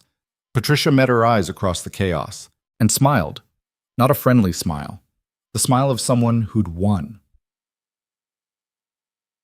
Celine woke in a hospital room 6 hours later. Her shoulder was wrapped in bandages that pulled tight with every breath. An IV dripped clear fluid into her arm. Monitors beeped a steady rhythm that meant she was alive even though she felt like she'd been hit by a truck. Patricia sat in a chair by the window. Celine's hand moved toward the call button. "Don't bother," Patricia said calmly. "The nurses know I'm here. They think I'm your attorney checking on my client." "Get out." "In a minute." Patricia stood and walked to the bedside. "First, we need to talk about your testimony." "I'm not changing anything." "Yes, you are." Patricia's voice was matter-of-fact. "Because Dominic Mercer died an hour ago on an operating table, which means the man you accused of abuse and trafficking can't defend himself anymore." Celine's throat tightened. "Good. Is it?" Patricia pulled out her tablet. "Because without Dominic alive to stand trial, the federal case collapses. All those charges? Gone. All that evidence? Inadmissible without a defendant. And all the testimony you gave," she smiled, "becomes a liability." "You're insane." "I'm practical." Patricia pulled up a document. "The Mercer family is prepared to offer you a settlement. $2 million. In exchange, you recant your testimony, admit the relationship was consensual, and state that Lucien Moretti coerced you into fabricating abuse allegations." "Never." "Then you go to prison." Patricia's expression was clinical. "Federal prosecutors are building a conspiracy case against you and Lucien. With Dominic dead, they have no reason to believe your version of events, and I have documentation proving you and Lucien planned this together." "That's a lie. Can you prove it?" Patricia tilted her head. "Because I have bank records, communications, witness statements, and 6 contractors ready to testify that Lucien hired them to intimidate federal witnesses. I have forensic evidence that he funded a smear campaign against you, to manufacture sympathy. And I have your deposition prep notes where you practiced your testimony until it sounded believable. Celine's hands clenched despite the pain it caused. Why are you doing this? Money. Patricia's answer was simple. The Mercers paid me more than I'd make in 5 years of legitimate practice. And in return, all I had to do was make sure their son walked free. She paused. Unfortunately, he didn't survive, but the family still wants justice for what they perceive as a coordinated attack. So they're willing to settle, if you cooperate. And if I don't, then I bury you. Patricia's voice was ice. I'll paint you as an opportunistic criminal who seduced a crime boss and manipulated the federal justice system. I'll destroy your credibility so thoroughly that nobody will ever believe a word you say, and I'll make sure you spend the next 20 years in federal prison. Celine met her eyes. Do your worst. Patricia studied her for a moment, then nodded. I was hoping you'd say that. She gathered her things. See you in court, Miss Vale. She walked out. Celine lay staring at the ceiling while machines beeped and pain throbbed through her shoulder, and the weight of everything that had just happened crushed down on her chest. Dominic was dead. The federal case was collapsing. Patricia had betrayed them, and now she and Lucien were facing criminal conspiracy charges. Everything they'd fought for, gone. They released her from the hospital 36 hours later with discharge papers and a prescription for painkillers she wouldn't take. Federal marshals met her at the exit. Celine Vale, you're under arrest for conspiracy to commit fraud, witness tampering, and obstruction of justice. They read her rights while cameras flashed and reporters shouted questions. Celine said nothing. They transported her to a federal detention facility where she was processed, photographed, and placed in a holding cell pending arraignment. Lucien was already there. They'd put him in the cell across from hers, probably to prevent communication, probably to make them both feel the isolation. He looked like he hadn't slept in days. You okay? He asked quietly. No. Celine sat on the thin mattress. You? Been better. Silence fell between them. Then Lucien spoke again. I'm sorry. For what? For not seeing Patricia coming. For trusting someone who was using us from the beginning. For... He stopped. For getting you into this. You didn't get me into anything. Celine looked at him through the bars. I chose to fight back. I chose to stand up. And I'd choose it again even knowing how it ends. It's not over yet. Feels over.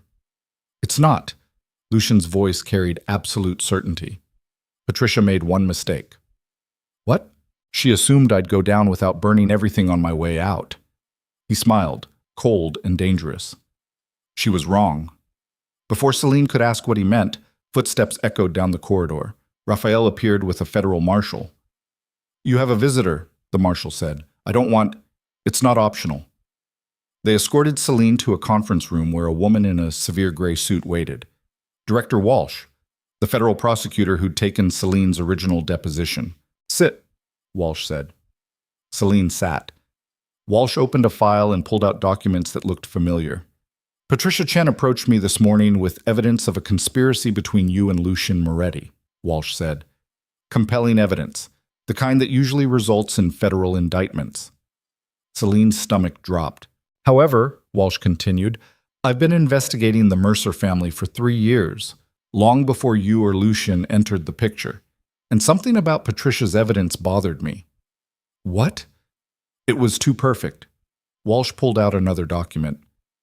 So I ran my own forensics, and what I found was interesting. She slid a report across the table. Celine read it twice before understanding what she was seeing. Every piece of evidence Patricia had used, the bank records, the communications, the witness statements, had been created using the same digital fingerprint, the same access codes, the same fabrication methods the Mercers had used to frame her in the first place. Patricia didn't just betray you, Walsh said. She helped the Mercers fabricate evidence against their own son to create reasonable doubt. She's been manufacturing this entire conspiracy from the beginning. Why are you telling me this? Because I want justice. Real justice. Walsh leaned forward.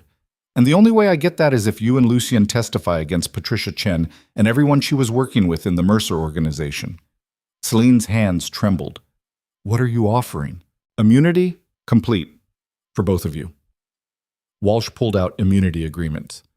In exchange, you give me everything: names, accounts, operations, every piece of the trafficking network the Mercers were running, every official they bribed, every case they buried. And Patricia? Goes to prison for the rest of her life. Walsh's expression was stone, along with everyone who helped her.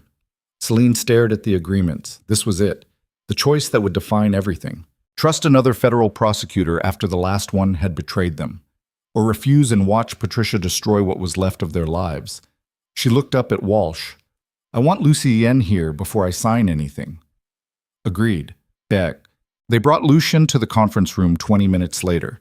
He read the immunity agreements in silence, then looked at Walsh. What's the catch?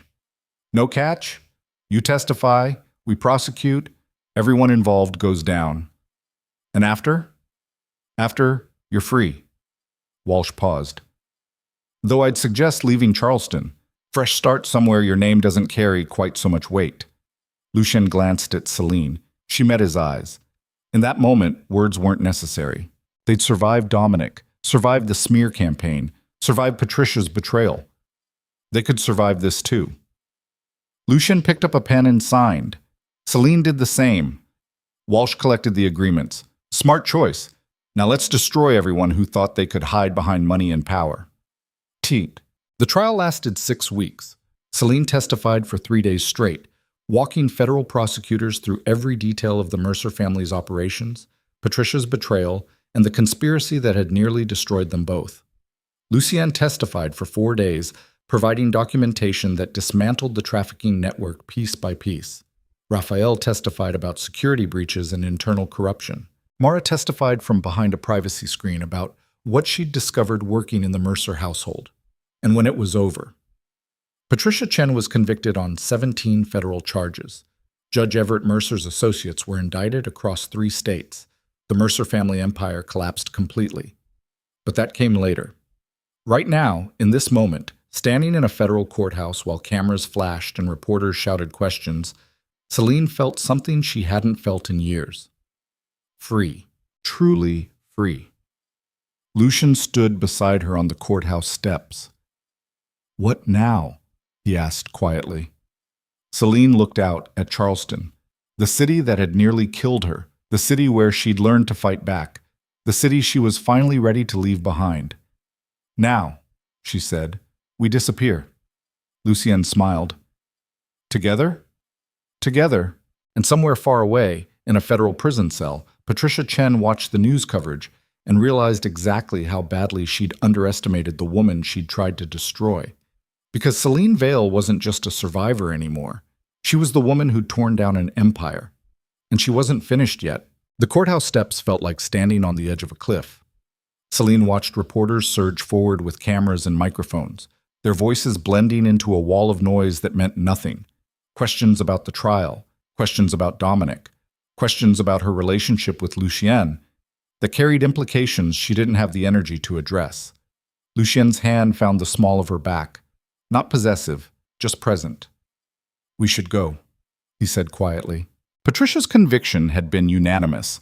17 federal charges, including conspiracy, obstruction of justice, witness tampering, and fraud. The jury deliberated for less than 4 hours before returning a verdict that would put her away for decades. But victory tasted like ash. Dominic was dead. The Mercer empire had collapsed. Patricia would spend the rest of her life in prison, and Celine felt hollowed out, like someone had carved away everything she used to be and left behind a shell that looked human but didn't quite remember how to feel like one. Raphael appeared with the car, pulling up to the curb with practiced efficiency. He climbed out and opened the rear door, positioning himself between Celine and the cameras. Let's move, he said. They slid into the back seat while Raphael drove away from the chaos. The courthouse shrank in the rear-view mirror until it disappeared completely. Celine leaned her head against the window and watched Charleston blur past. The historic mansions, the cobblestone streets, the harbor where ships moved through gray water like nothing had changed. But everything had changed. Where to? Raphael asked. Lucien glanced at Celine. Your call. She didn't answer right away, just stared out at the city that had tried to break her and almost succeeded. Finally, somewhere quiet. They ended up at a small park overlooking the Ashley River. Raphael stayed with the car, while Celine and Lucien walked toward a bench beneath an oak tree older than the city itself. Spanish moss hung like curtains in the late afternoon light. The river moved slowly, carrying reflections of clouds that looked close enough to touch. They sat in silence for a long time. Then Celine spoke. I thought I'd feel different. Different how? Free, relieved, something. She pulled her jacket tighter even though the air was warm. Instead, I just feel tired. Lucien was quiet for a moment. That's what justice feels like sometimes. Not triumph, just exhaustion. Is it even justice? Celine turned to face him. Dominic's dead. His father's dying in prison. Patricia's locked up. But the women they trafficked, the ones who didn't survive, they don't get anything back. No, Lucien agreed. They don't. So what was the point? The point was making sure it stops. Making sure no one else disappears into that system. He paused. You testified for 3 days. You gave prosecutors everything they needed to dismantle a network that's been operating for 20 years. That matters. Does it? Celine's voice cracked. Because right now it feels like I just traded one nightmare for another. Dominic used to control my life with violence. Now federal prosecutors control it with immunity agreements. I'm still not free. Lucien leaned back against the bench. What would freedom look like? The question caught her off guard. What would freedom look like? Not running, not hiding, not constantly looking over her shoulder waiting for the next attack. Just existing, without fear, without expectation, without having to prove she deserved to take up space. I don't know, she admitted. I've never had it long enough to find out. Then maybe it's time to figure that out. Celine looked at him. What about you? What about me? Federal prosecutors gave you immunity too. You could rebuild, go back to running your empire. Pretend none of this happened. Lucien's expression was unreadable. Is that what you think I want? I don't know what you want. Her voice was steady, honest. You saved me. You destroyed a dynasty to give me a chance to fight back, but I don't actually know why, and I don't know what happens now that the fight's over. For a long moment, Lucien said nothing. Then, 5 years ago, I watched someone I cared about get destroyed by the Mercer family's machine. She tried to fight back, tried to expose them, and they buried her so deep she couldn't find her way out. His jaw tightened. I was too late to save her, but I wasn't too late to save you. So this was about her? At first, he met Celine's eyes. But somewhere along the way, it became about you, about making sure you didn't disappear like she did, about proving that people like the Mercers don't always win. They didn't win, Celine said quietly. But we didn't either, not really. No, Lucien agreed. We just survived. The river moved past them, carrying leaves and debris toward the harbor. Somewhere downstream, Charleston went on with its routines. Tourists wandered historic districts. Restaurants served dinner. The city breathed without caring who'd been broken trying to change it. Celine stood slowly. I need to see Mara. Raphael can take you. Will you come with me? Lucien looked surprised. You want me to? I don't want to do this alone anymore. She held out her hand. Any of it. Lucien took her hand and stood, and together they walked back toward the car. Mara was staying in a small apartment the Federal Witness Protection Program had set up in a quiet neighborhood north of the city. She opened the door wearing sweatpants and an oversized cardigan, looking older than Celine remembered. The trial had aged them all. Celine, Mara pulled her into a hug that lasted too long and not long enough. I saw the verdict on the news. We won. Did we? Mara stepped back. Because it doesn't feel like winning. I know. They sat in Mara's small living room drinking tea while Lucien waited in the kitchen, giving them space. The apartment was sparse but clean, temporary, the kind of place designed for people in transition. What happens now? Mara asked. Federal prosecutors said you're free to go wherever you want. New identity, new city, whatever you need to feel safe. What about you? Celine set down her cup. I don't know yet. Are you leaving Charleston? Probably. There's nothing left for me here. Mara was quiet for a moment. Then, I'm going to Asheville. There's a women's shelter there that needs administrative help. They offered me a position. That's good. Really good. What about you? And Mara glanced toward the kitchen where Lucian stood visible through the doorway. What about him? I don't know. Celine's voice was honest. We survived together, but I don't know if that's the same as building something real. Do you want it to be? The question hung in the air. Did she want it to be real? Lucian had saved her, protected her, given her the weapons she needed to fight back. But he'd also pulled her into a world of federal investigations and criminal conspiracies. He'd made her safer and more dangerous at the same time. I don't know what I want, Celine admitted, except to stop being afraid. Mara reached across the space between them and took Celine's hand. Then start there. Figure out what not being afraid feels like, and build everything else around it. But they left Mara's apartment as the sun was setting. Raphael drove them back toward Lucian's penthouse in silence.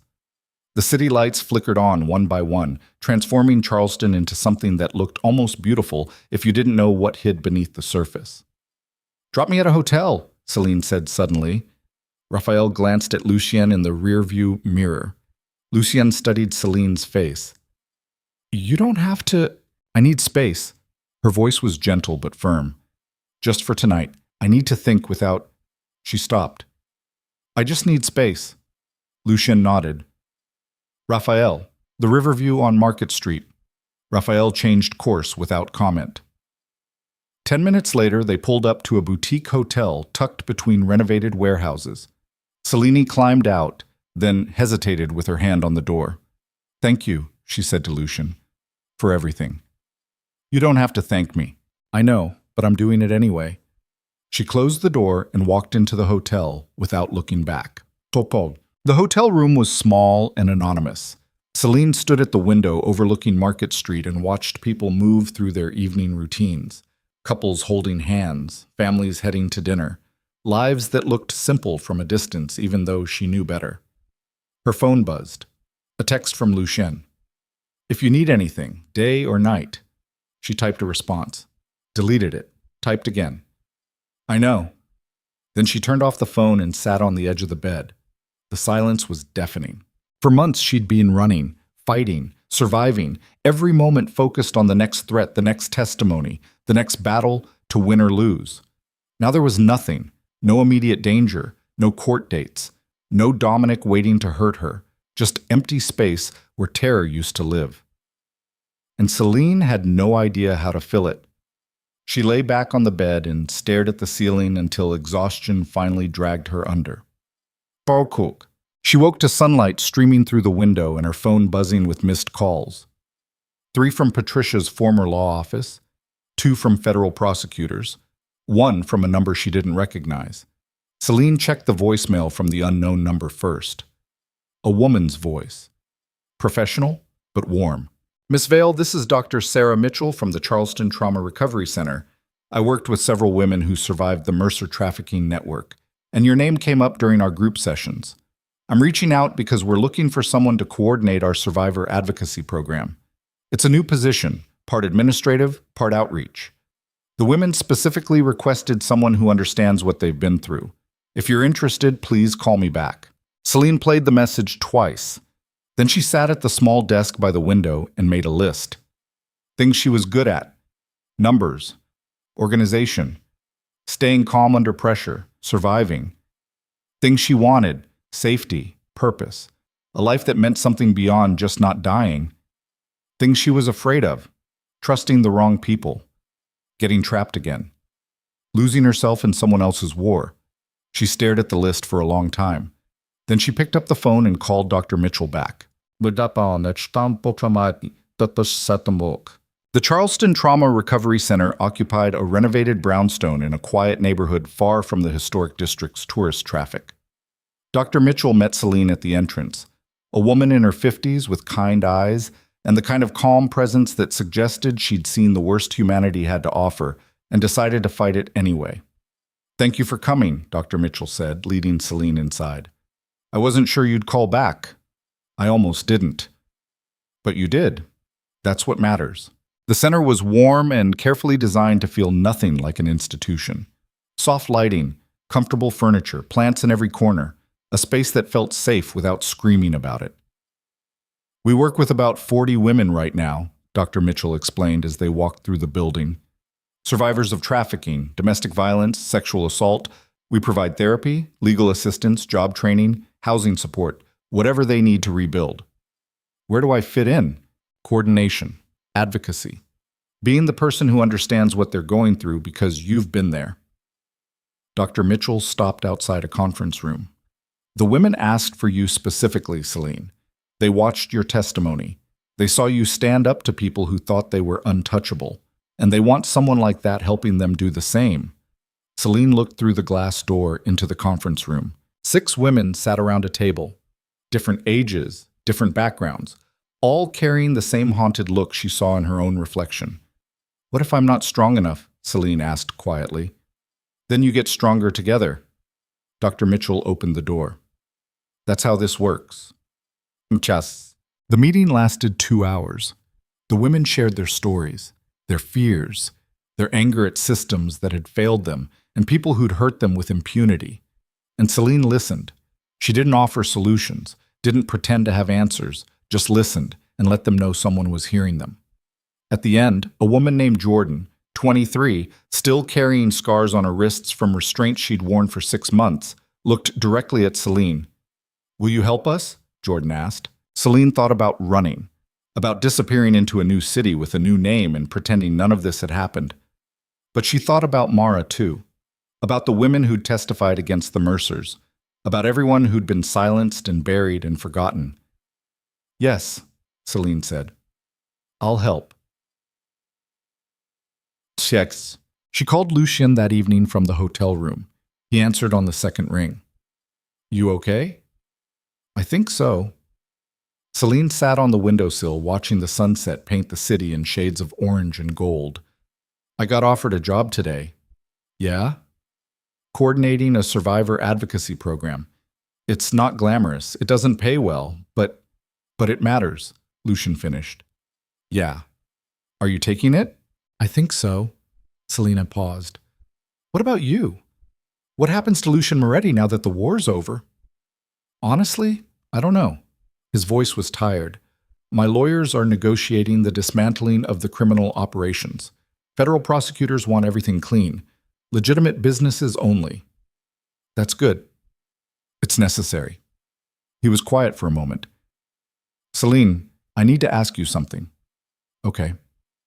When you think about the future, about what comes next, am I in it? The question landed heavy. Celine closed her eyes. I don't know how to answer that. Try. You saved my life. You gave me the chance to fight back when I thought I'd lost everything.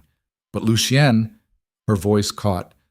I don't know who I am without the fear, without the running, and I can't build something real with you until I figure that out. How long do you need?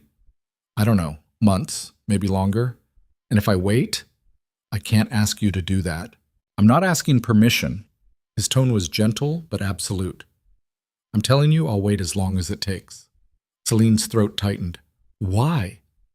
Because somewhere in the middle of all this chaos, I stopped seeing you as someone I was saving and started seeing you as someone I couldn't imagine losing. He paused. Take your time. Figure out who you are. Build your life. And when you're ready, if you're ready, I'll be here. What if I'm never ready? Then I'll still be glad I knew you. Celine wiped her eyes. You're making this really hard. Good. You deserve someone who makes things hard instead of easy. Easy is how you end up trapped. They talked for another hour about nothing important. The weather. The trial aftermath. Small details that felt monumental because they were normal. When they finally hung up, Celine sat in the quiet hotel room and realized she was smiling. Not because everything was fixed, but because for the first time in years, she could imagine a future that didn't revolve around survival. 6 months passed like water finding its level. Celine moved into a small apartment near the trauma center and threw herself into work that felt like purpose instead of punishment. She coordinated advocacy programs, connected survivors with legal resources, sat with women who were learning to breathe without fear. And slowly, So slowly she barely noticed. She started healing. The nightmares came less frequently. The panic attacks loosened their grip. She could walk past men who looked like Dominic without her heart trying to claw out of her chest. She wasn't fixed, wasn't whole, but she was becoming someone who could exist without constantly bracing for impact.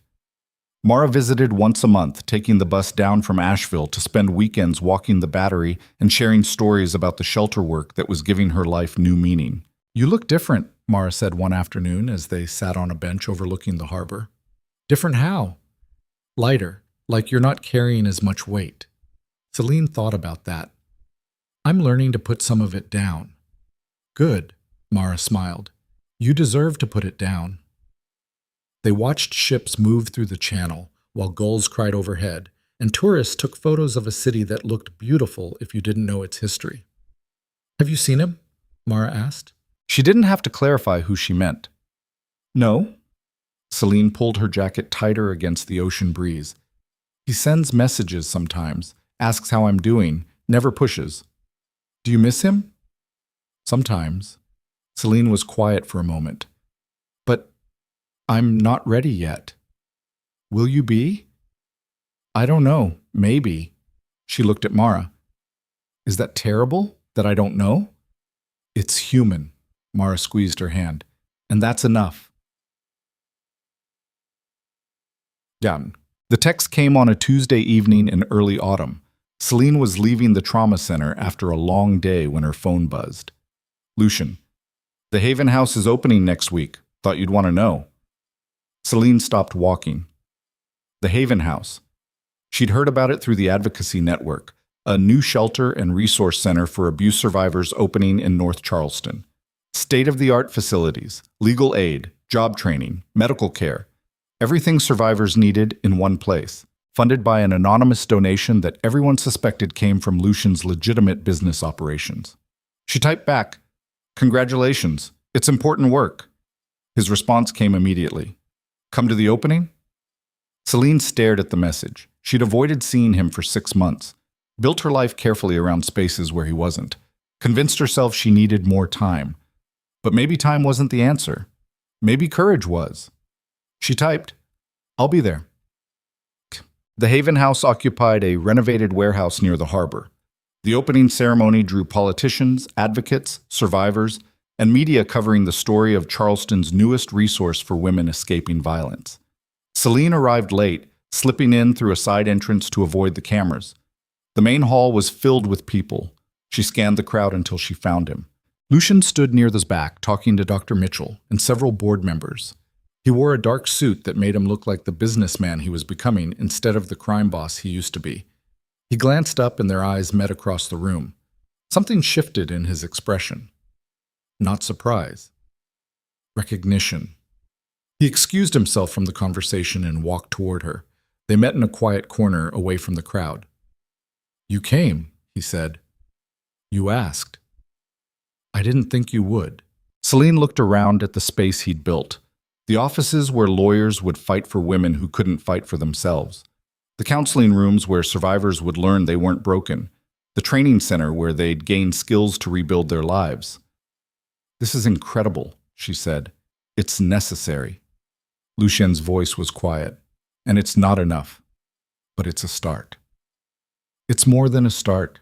It's everything." She met his eyes. "Thank you." "For what?" "For using what you have to do something that matters." Lucien was quiet for a moment. Then, "How are you?" "Better. Not perfect, but better." "Good." They stood in the corner while the ceremony continued around them. Speeches about hope and recovery, survivors sharing their stories, applause echoing through the renovated space. Finally, Celine spoke. "I think I'm ready." "Ready for what?" "To try." She took a breath. "I don't know if this works. I don't know if we can build something real after everything that happened, but I want to try." Lucien studied her face. "Are you sure?" "No, but I'm doing it anyway." He smiled, a real smile that reached his eyes for the first time in months. "Okay." "Okay?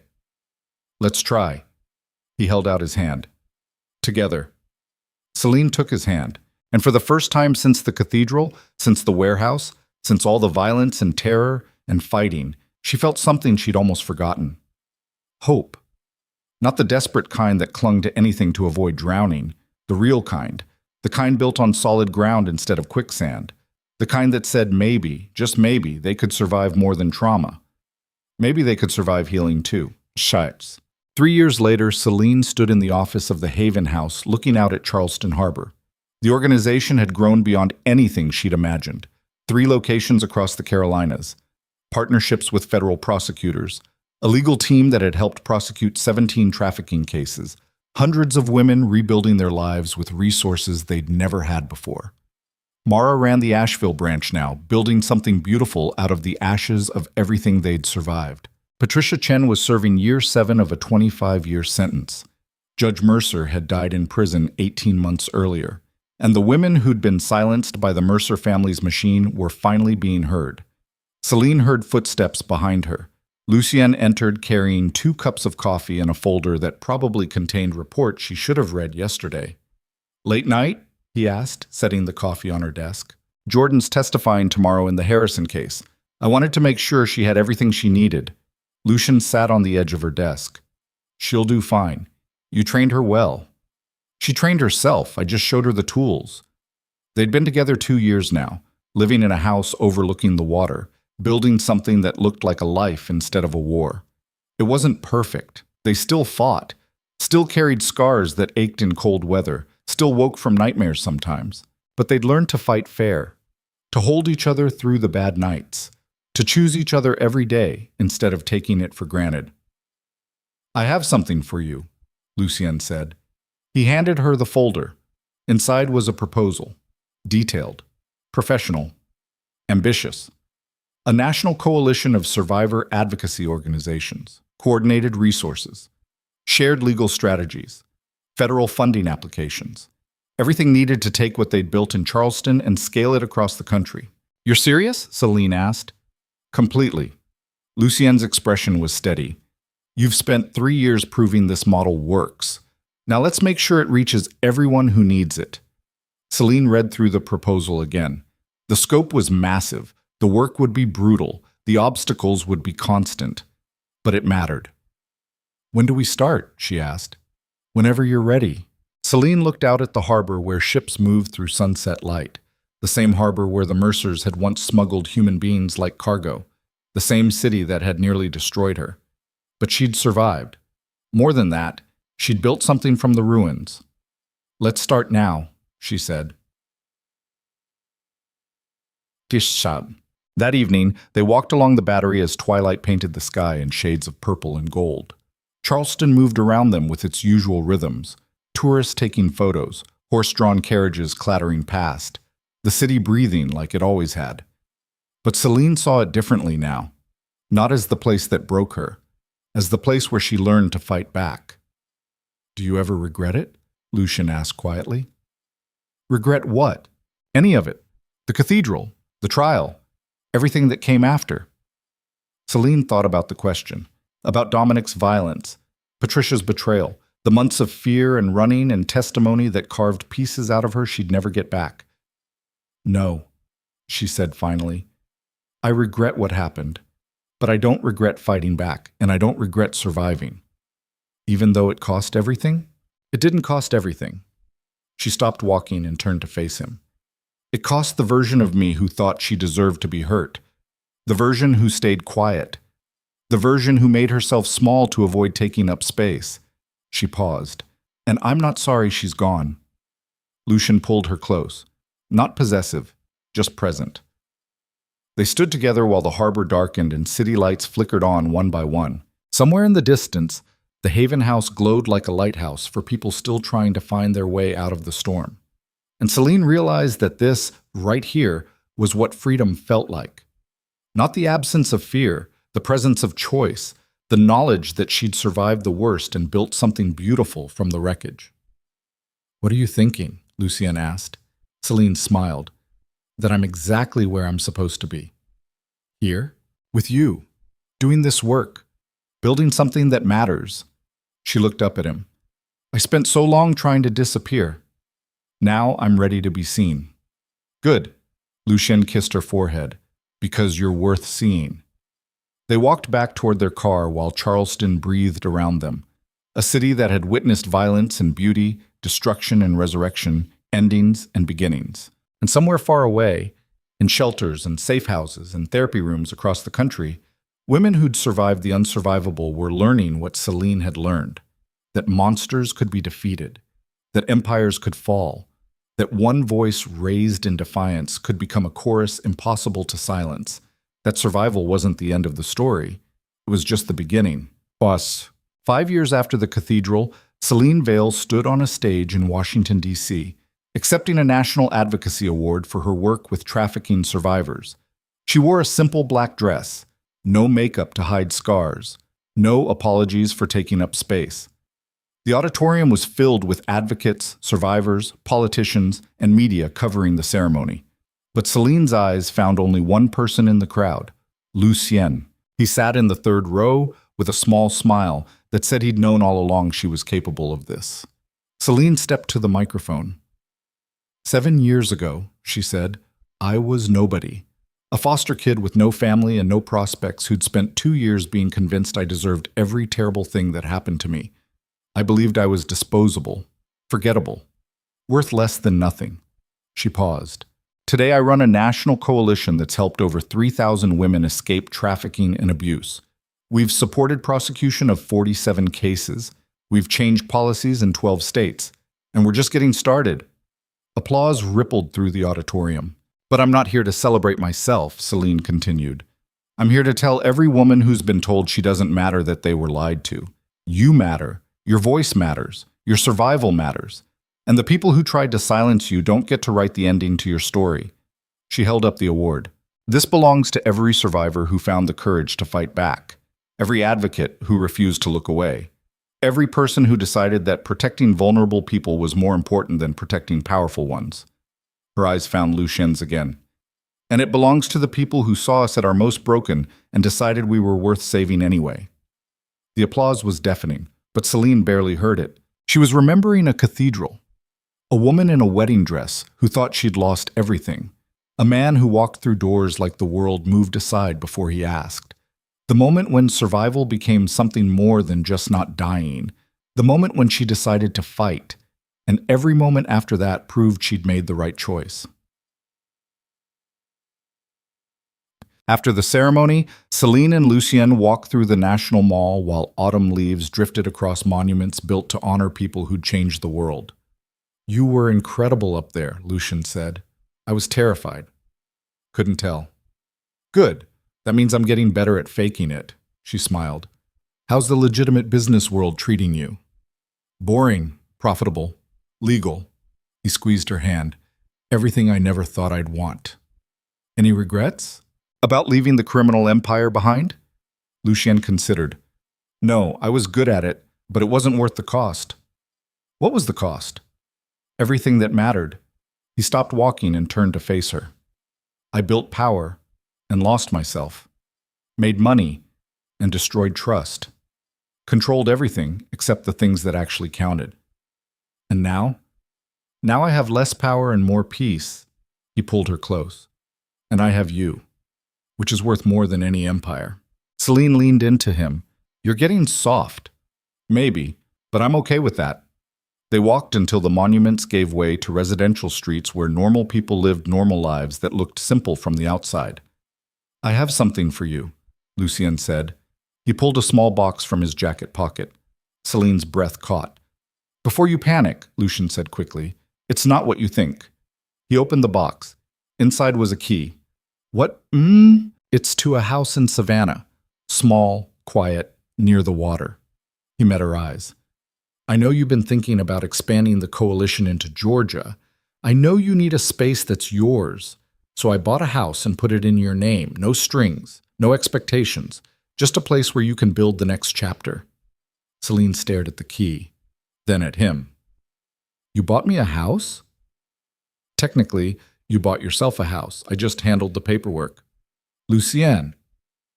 You can say no. You can sell it. You can do whatever you want with it.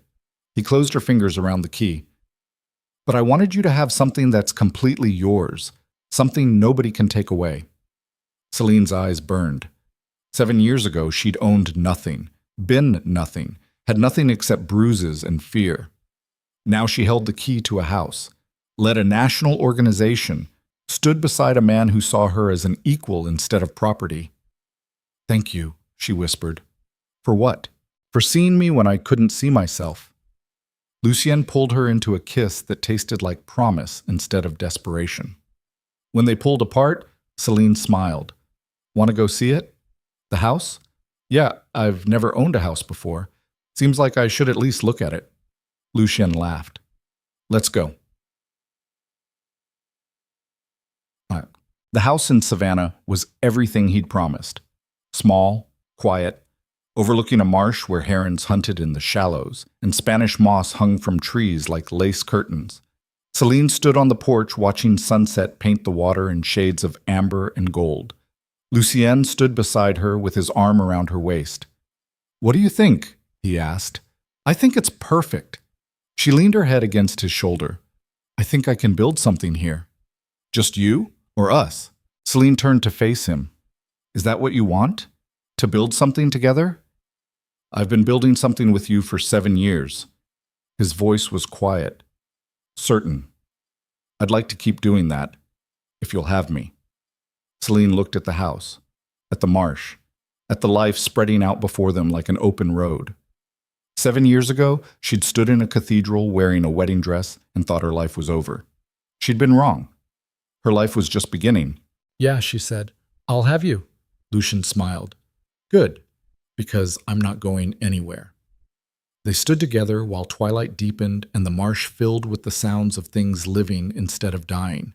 And Celine realized that this was the ending she'd never let herself imagine. Not perfect, not painless, but real. A life built on choices instead of cages. Freedom earned through fighting back, and love that looked like partnership instead of possession.